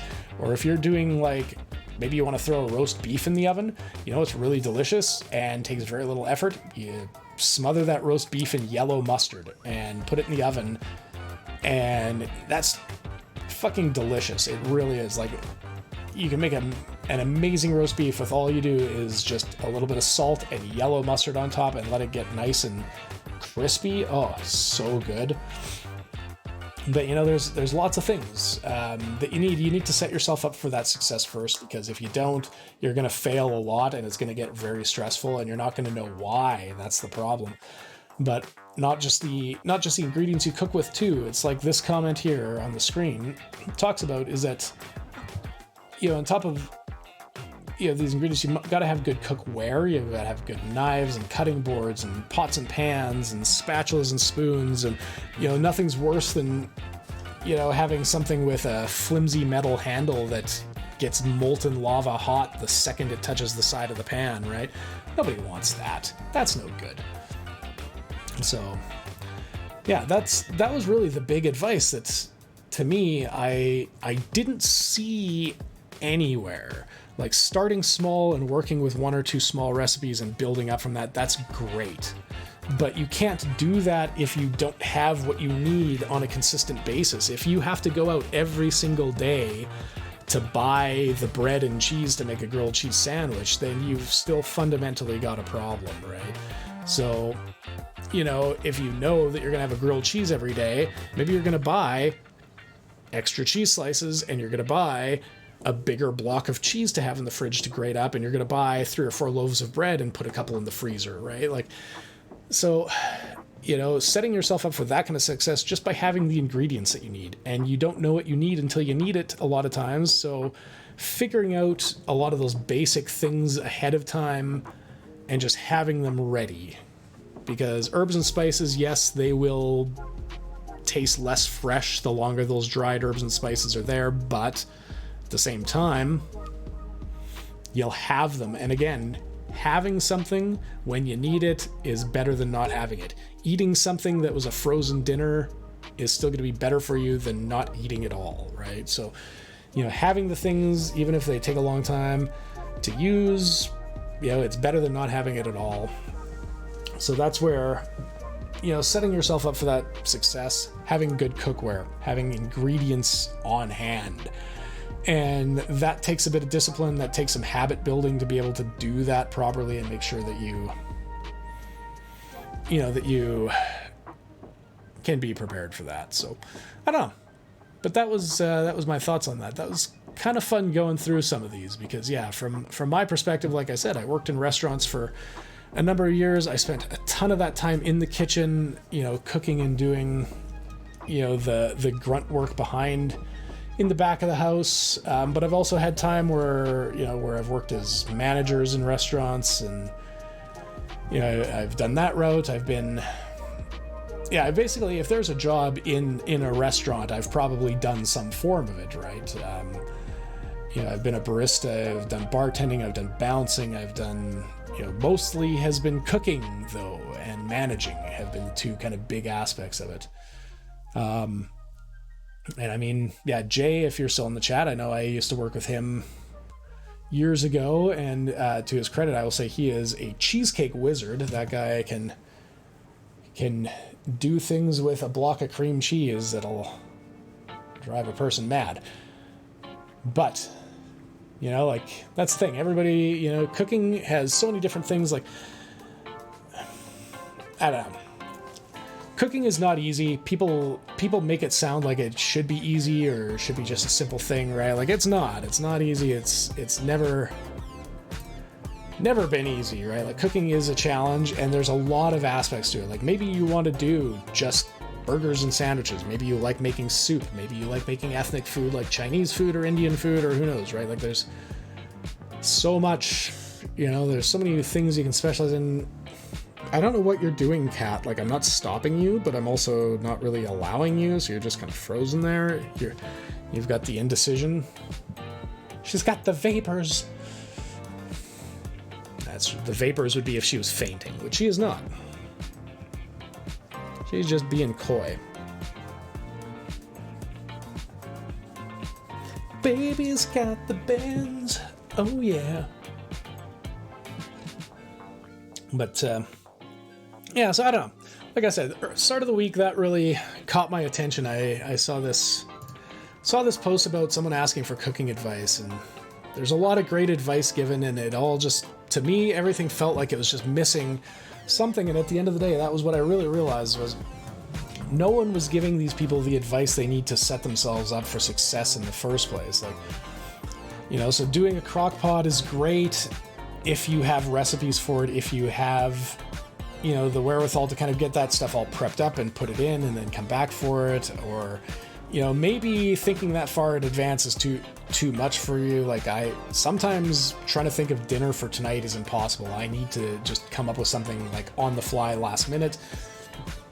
Right, but the crock pot is a great idea, but it's also something you have to remember to clean up right away. That takes a bit of time. They're big, they're bulky, they take up space. Instant pots, I see the downside to that being that there are more small parts that have to be cleaned up, like gaskets and seals and stuff, right? But it's a good option. It's quick. There are challenges that you need to be aware of when you're working with pressure cookers, but they make that pretty straightforward with the Instant Pot. They sell a million of them. But again, it doesn't help if you don't have the equipment you need to cut up the vegetables and the meat, or if you don't have the, ingredients you need to make it in the first place, right? So set yourself up for, that success. Have your ingredients, have your equipment, make sure it's what you need and what will work and what you have space for. Don't overdo it.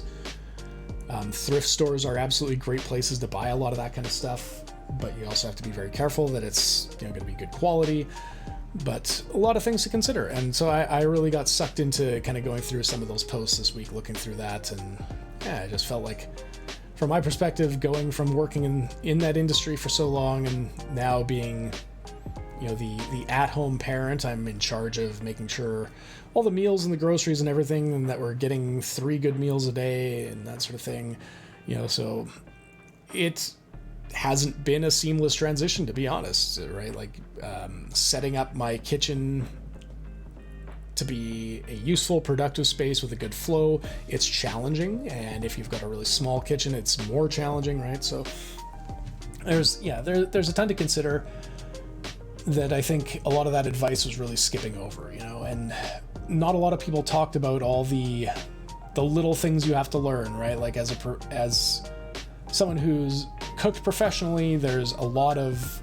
inexperienced fly-by-night cooks who come and go. You see that a lot. There's a lot of people who are amazing cooks with no, school training, but on that same token, like, to get your cooking papers or your certificate or, like whatever qualifications at whatever part of the world you're in, you're probably looking anywhere from 2 to 4 years in school to learn the things that they teach you, right? Like, it's, you don't just expect people to know how to be nurses or how to know how to be, other trades just by being alive, right? So there's a lot to learn with cooking, and I think people take that for granted. But it's fun, and it can be relaxing. It can be a great stress relief. It can be one of those things that can get you into, sort of a zone, into a headspace where you can shut out the rest of the world, which is just a fantastic thing, right? But, as someone who, I myself, since learning of my ADHD diagnosis, have realized how much it's affected my life all across the board. I see how, cooking can be a very, very, very challenging thing for a lot of people if you just aren't prepared properly. And the other idea, this idea of starting with something really small.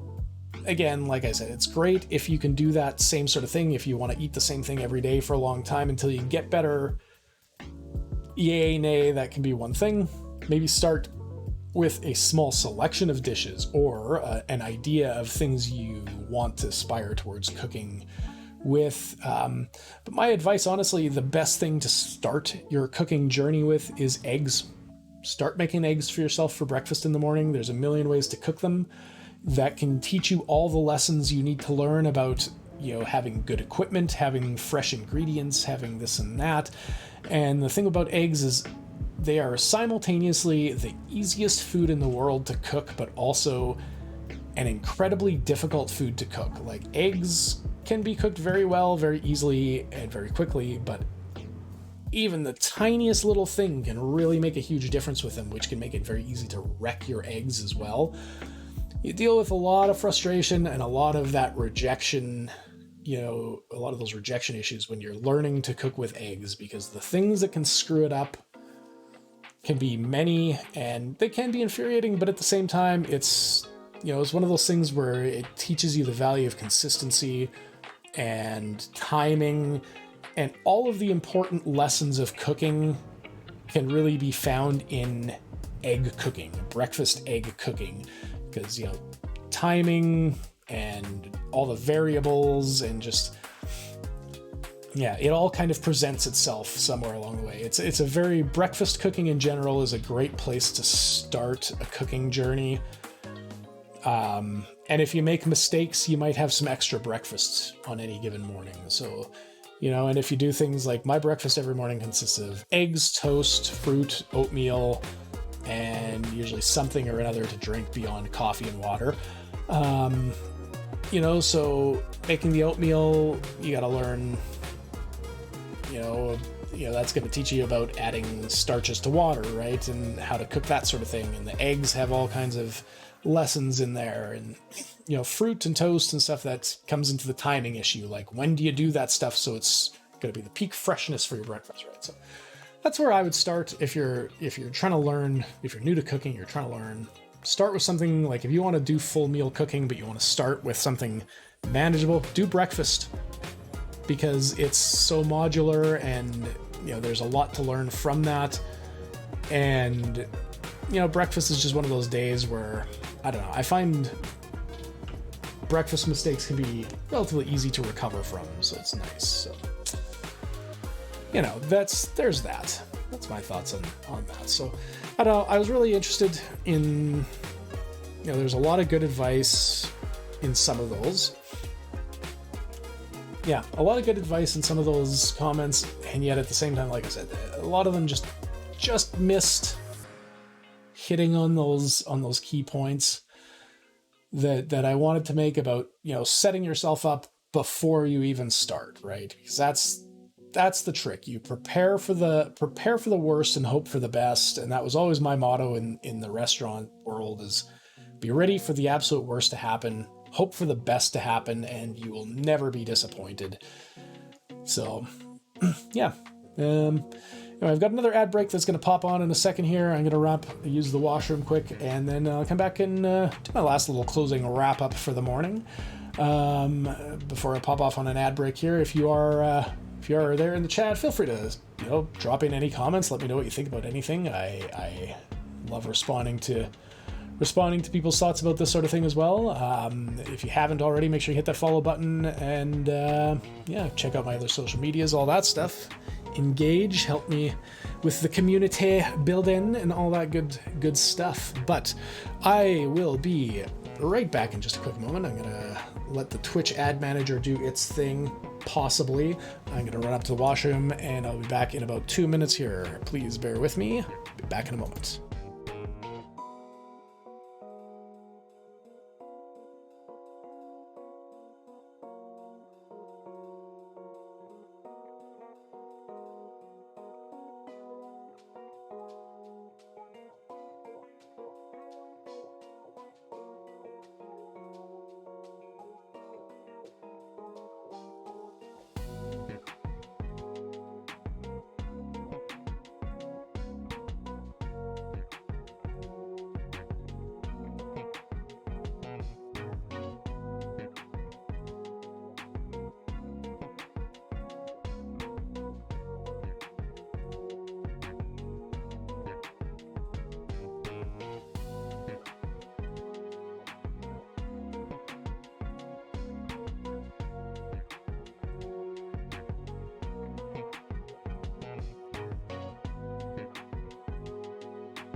All right, I am back.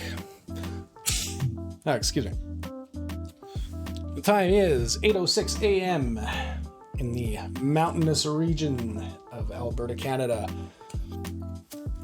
And hopefully it is a beautiful day wherever you are watching this from. It is it's a little dark outside this morning. Had a ton of snow over the weekend here. It's getting cold finally.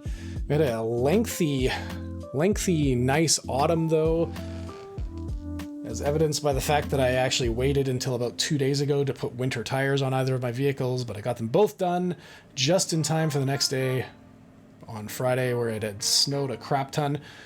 So, you know, that whole thing, but I enjoyed my cooking chat there this morning. That was fun. And glad to get to hear some comments from some other viewers on what they think of the whole thing and see what people feel. So yeah, I know, I'm experimenting right now with these streams, trying to find formats and ways to kind of discuss things of interest to me and, you know, see how that goes. I don't know. It's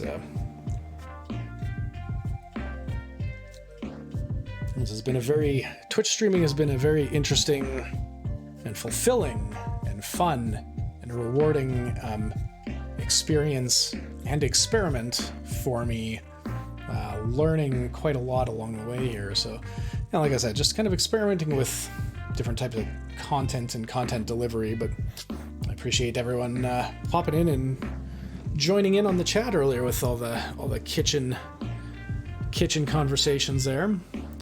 But I don't know, I've got so many years of experience and that sort of thing. I feel like I can help out, and this I mention it often, but having my ADHD diagnosis a couple years ago has been, for me, it was a really big, you know, like a life-changing experience, because it really pieced together a lot of things for me that I just hadn't considered before. So it's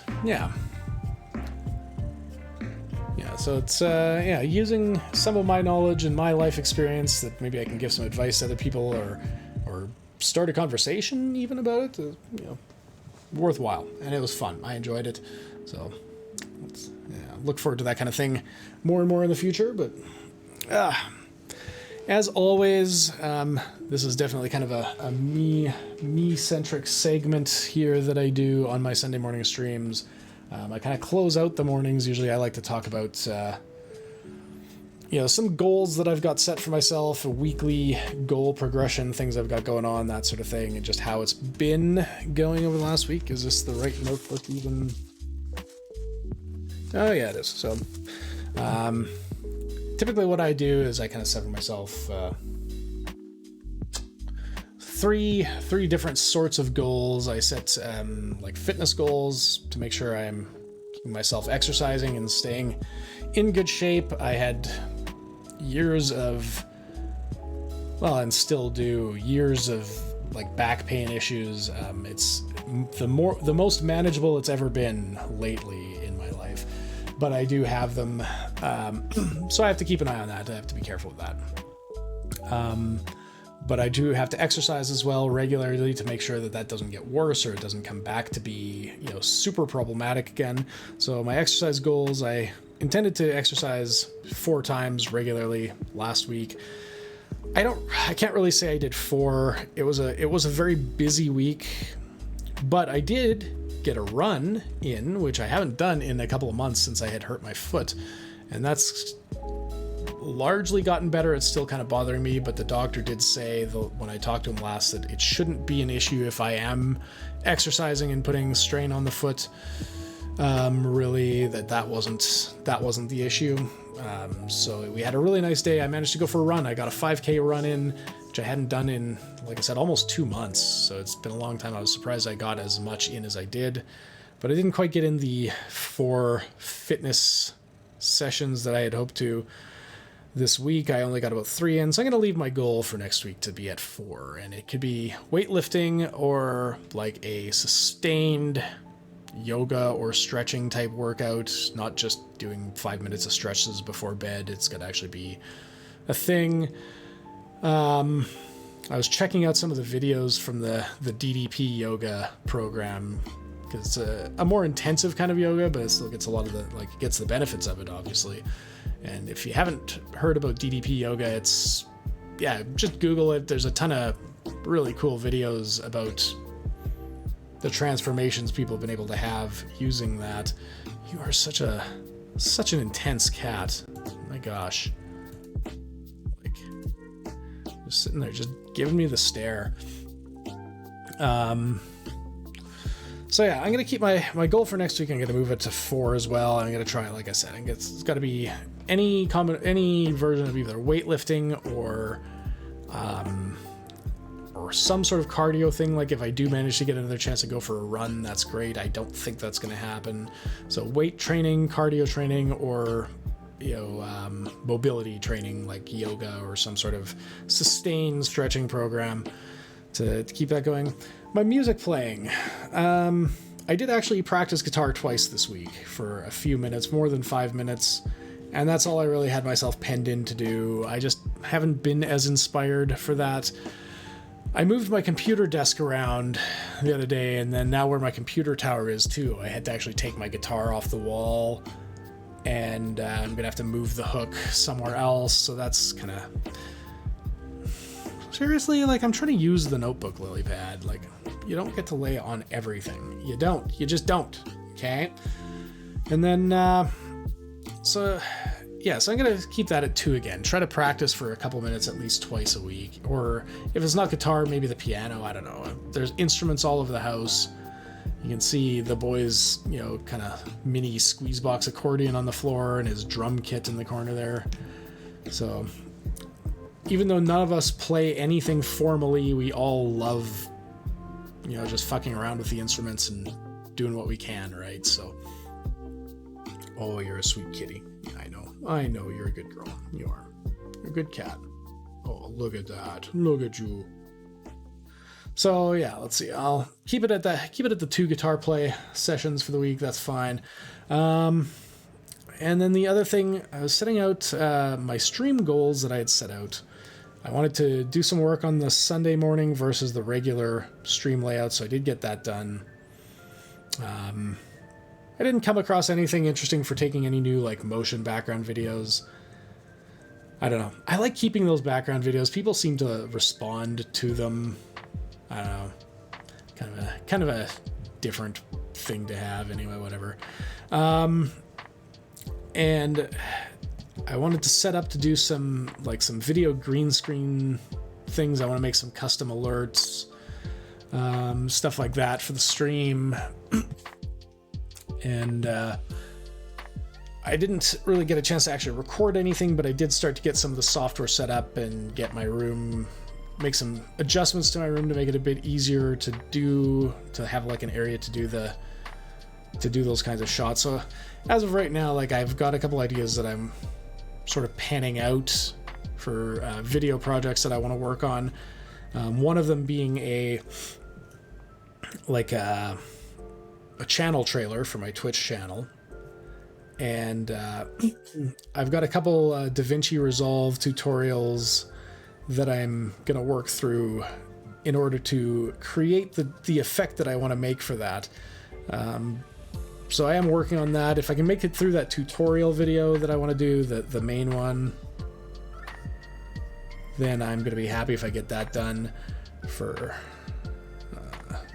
that.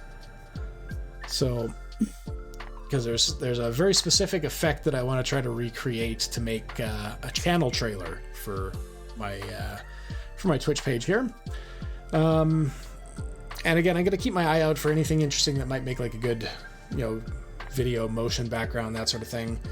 And then the other thing, though, the reason I want to set up some of the software for doing the green screen effects And it won't be green screen. I'll be using the NVIDIA broadcast software to just do background removal, but I gotta get a cleaner background so it can work a little better. But I want to make some... I want to just make some custom alerts for things like follower alerts and that sort of thing. And have my own, instead of using like the very generic Stream Elements ones that I have been using. This has been on my list for a while, but yeah, I'm kind of set up that I could actually start working on that. So maybe I'll get some time. It all depends on if my week runs away from me or not again. Like having that day this week where I had to run and put the tires on the cars and do both cars in the same morning was that ate into a day. You know, my kid doesn't have kindergarten every day, just most days. So some days I have to have stuff to do. I have no support network for childcare outside of, my wife and I, really, basically. So we have a neighbor who can watch him once in a while, but even then that's very intermittent. So, just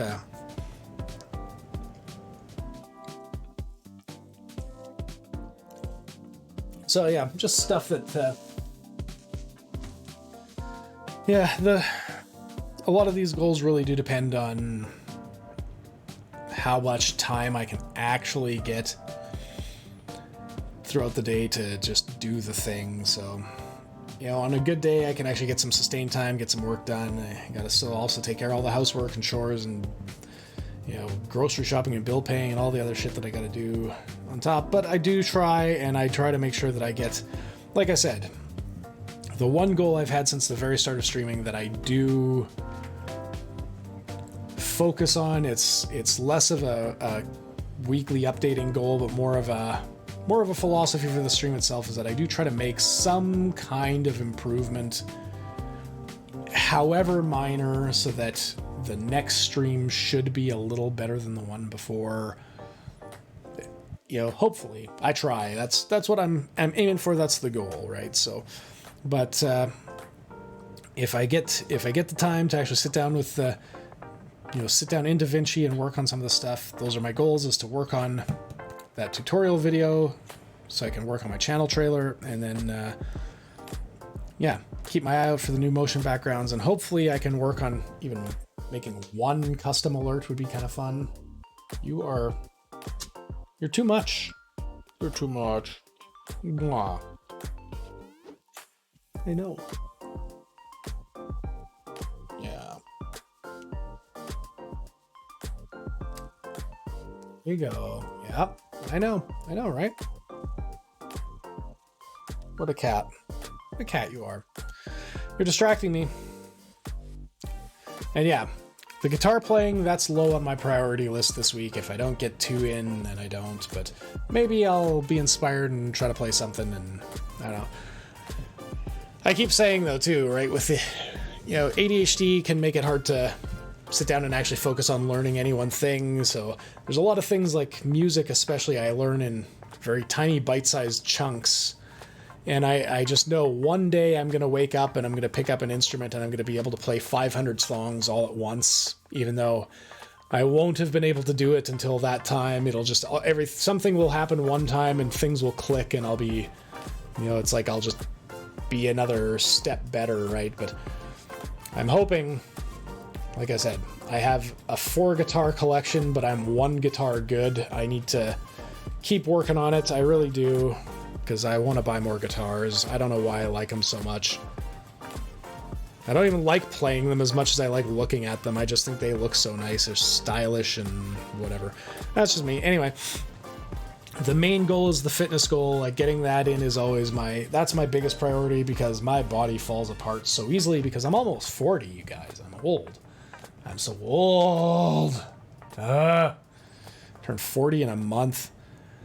But I've got a fitness goal that I'm trying to reach by that 40th birthday, and I'm really close, and I don't know if I'm going to quite be able to do it. I might not have the exact skill set I need, but I keep working on it, and I'm going to get so close anyway, and I'll keep trying anyway, and I'll reveal what that secret goal is when it is actually my birthday, whether or not I can do that thing that I'm working towards. But either way, getting in those workout sessions and those stretching sessions and those running sessions, whatever they are, is of the utmost importance for my aging body. That for reasons aplenty, I did not always take as good a care of as I needed to, and I'm more than paying the price for these days.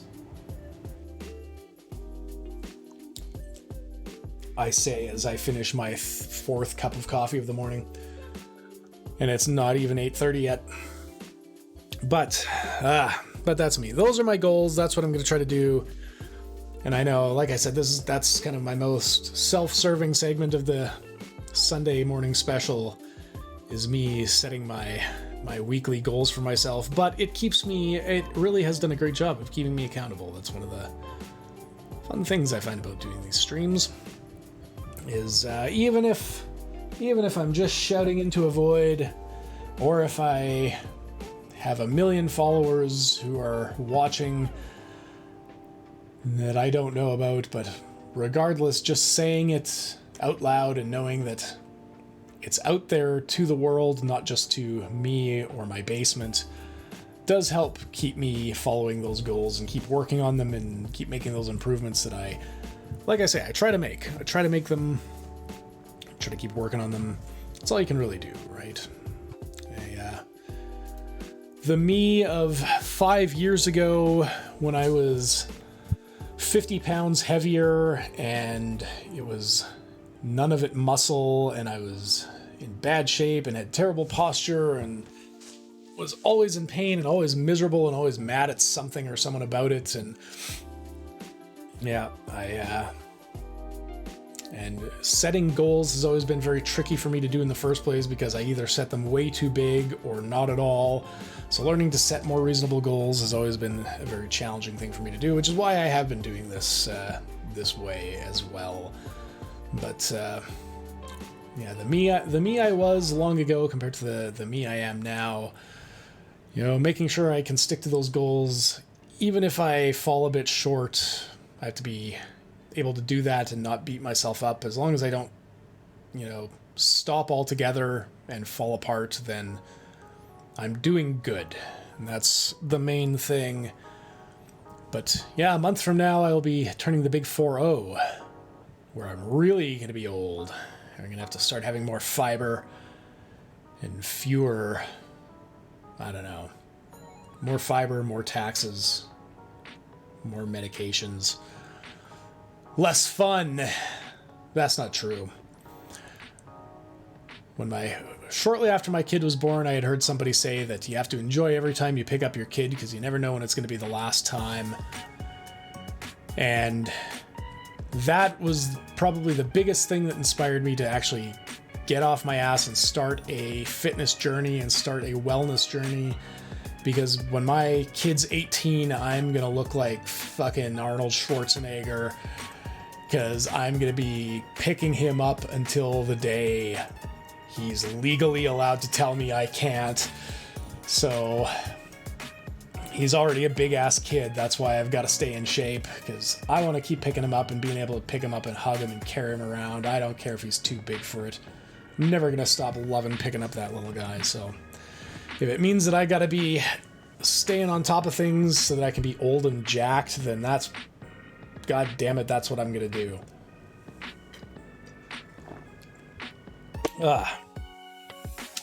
But that's that. That's it for the goals. That's all I needed to talk about there. So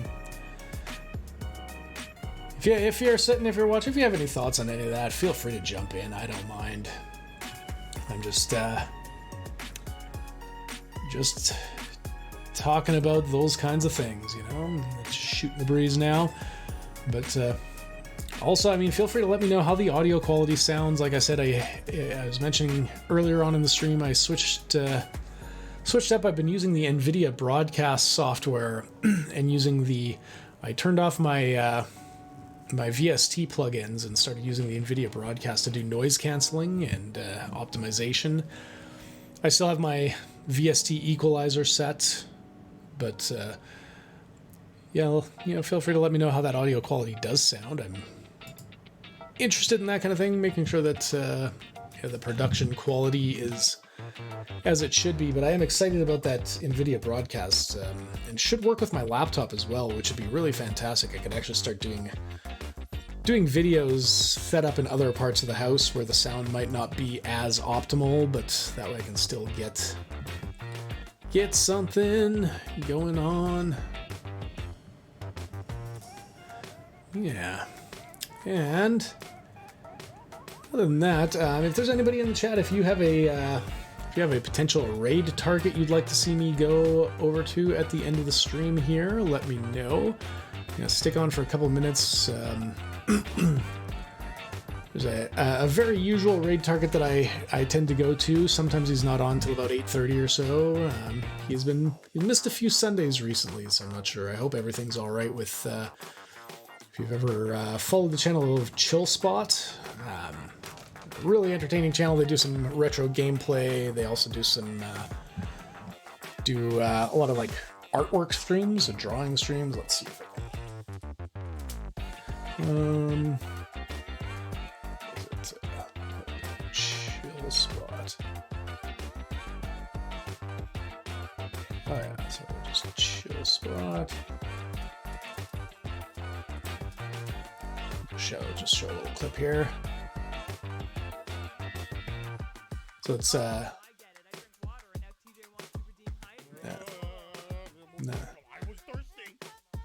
So it is. It's a guy girl team. They do a variety gameplay. They do a lot of retro stuff. They've done a lot of like Donkey Kong Country streams, and a very very entertaining stream. So I do often follow them, or raid over to them rather, on a Sunday morning.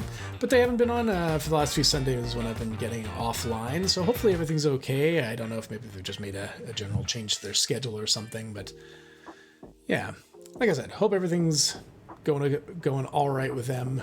They are fantastic crew to watch, and I always have a good time with their stream anyway, so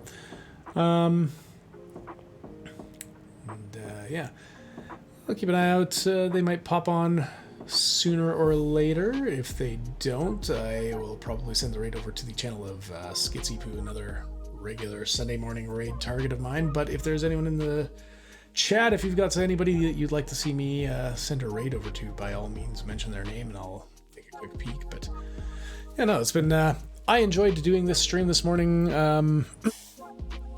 I was a little sad I didn't have a bit more time to prepare it. I did manage to make sure to carve out get those images prepped and blank out usernames and stuff like that, because it's only the polite thing to do. But yeah, no, I'll keep that sort of thing up, and yeah.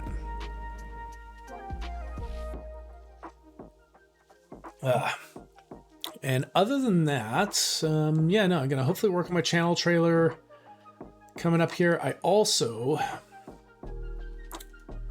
need to come up with a sort of a month of November trailer for the Beardo streams here. But if you didn't catch this earlier, my games for the upcoming weeks, my Wednesday night game for the month is going to be Batman Arkham Asylum. I'm going to be going on a playthrough of that game, and I am going to be doing some achievement hunting, that sort of thing. I have come very close. When I played it the first time I played it through, I found it very engaging, and I came very close to actually closer than I have with a lot of modern games to doing like 100% run. I think I probably got up to like 70-ish%. I don't even know. Maybe even higher than that, but maybe I will try to do a completion run on it, and I could end up stretching that into more than just the month of November. But I'm gonna be doing that for Wednesday nights, and then for Thursday nights, at least for the first couple, I'll see how it goes. I'll be trying something new instead of doing a throwback Thursday with retro gameplay, where I've done a lot of Final Fantasies and that sort of thing over the last several months. I'm going to be going back to something a little older, where I'm going to be doing some simulation games. I did City Skylines for a while, a month back, where I had where I had the concept city where I instead of pumping all the sewage from the citizens out into, like downstream of a river or out into the ocean or something, I built a giant mountain in the center of the map, dug a huge crater down as low as it could possibly go, and I filled that up with sewage and just built my city around that until it literally just overflowed, and then I sent in the disasters, and it I don't know, it was kind of a hilarious project, but yeah, no, so this time though I'm going to be going back to not to city skylines. In this case, I'm going to be going to PC building simulator. On top of spending years in the restaurant industry, I've been a hobbyist PC builder for years, and currently have my A+ certificate, and until the pandemic had me with a mid-pandemic layoff, I was working in a place doing both sales and service of computers and laptops. So so I'm going to simulate starting up my own computer repair business with PC Building Simulator. It was free on the Epic Game Store a couple weeks back. It's been on my Steam wish list forever. I've wanted to buy it, but I didn't want to spend $20 on it. I know it's not that much, but it's one of those things where I'm like, if I don't enjoy playing this, I'm going to feel, ripped off spending $20 on it.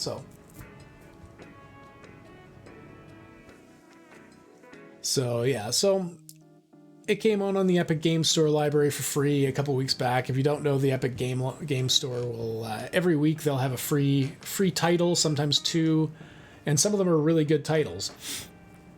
So that was one that I got though. They've had some decent titles over the years. They've had City Skylines be a free title that they've given away on that, and that's a really engrossing game if you like that sort of city building simulation type game. So, that'll be my Wednesdays and Thursdays for November, and of course Sunday mornings, as always, I'm going to be coming back with the Sunday morning special. If my Sundays are busy, it might be a Saturday morning special, but honestly, this is my favorite stream of the week and the one I'm least likely to... excuse me. Yeah, the coffee burps.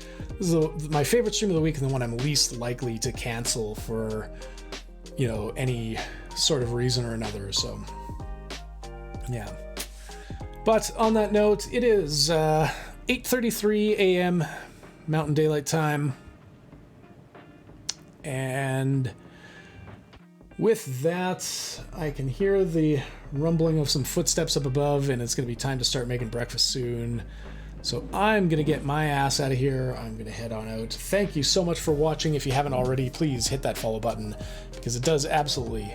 completely 100% inspires me to keep going, and I enjoy seeing the growth, and I thank everyone who came on today, Gobbles and Ducky Quack, and who else did we have? Pod 438, Lil V, and Dr. Grim Gaming. So everyone who followed today, thank you so much. I absolutely appreciate that. You have been the absolute best. This is great. The Beardo streams has been an absolute fun voyage, and I appreciate everyone who's come along the way. Thanks, Jay. I know you were here in the chat earlier. Thanks for popping in. Always love seeing you here. So I'm going to pass the stream on to, unless I get any suggestions for anything to check out quickly, I'm going to pass the stream over to the channel of Skitsy Poo. I'm not sure what she's going to be playing today, other than I see she is on, so hold on, I gotta...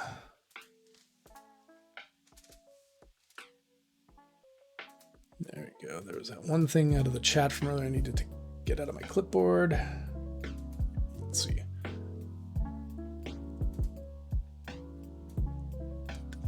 Oh, there we go. Alright, but yeah. Again, like I was saying, thank you so much.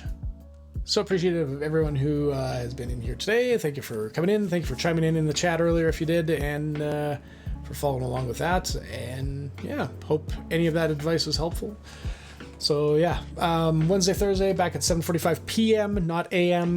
This is the only morning stream I'm doing during the week so far, unless my schedule changes. But Wednesday, Thursday night, 7:45 p.m. This month I will be playing Arkham Asylum, and at least for the first week or two, I'll be doing PC Building Simulator, trying to start a successful virtual computer repair business. So thank you so much for watching. I've been the Beardo. I'm Roman, your Beardo, friendly internet Beardo, with a shorter beard than normal. It'll grow back though. It's kind of itchy, but yeah. So that's been it for me. I will see you all next time right here on the Beardo Streams.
It's fine. It's been a while since I have played that. I keep forgetting to do it, and also just looking at it, I'm like, there's so many things. There's so many things that we gotta update. I mean, basically, literally all of that is from old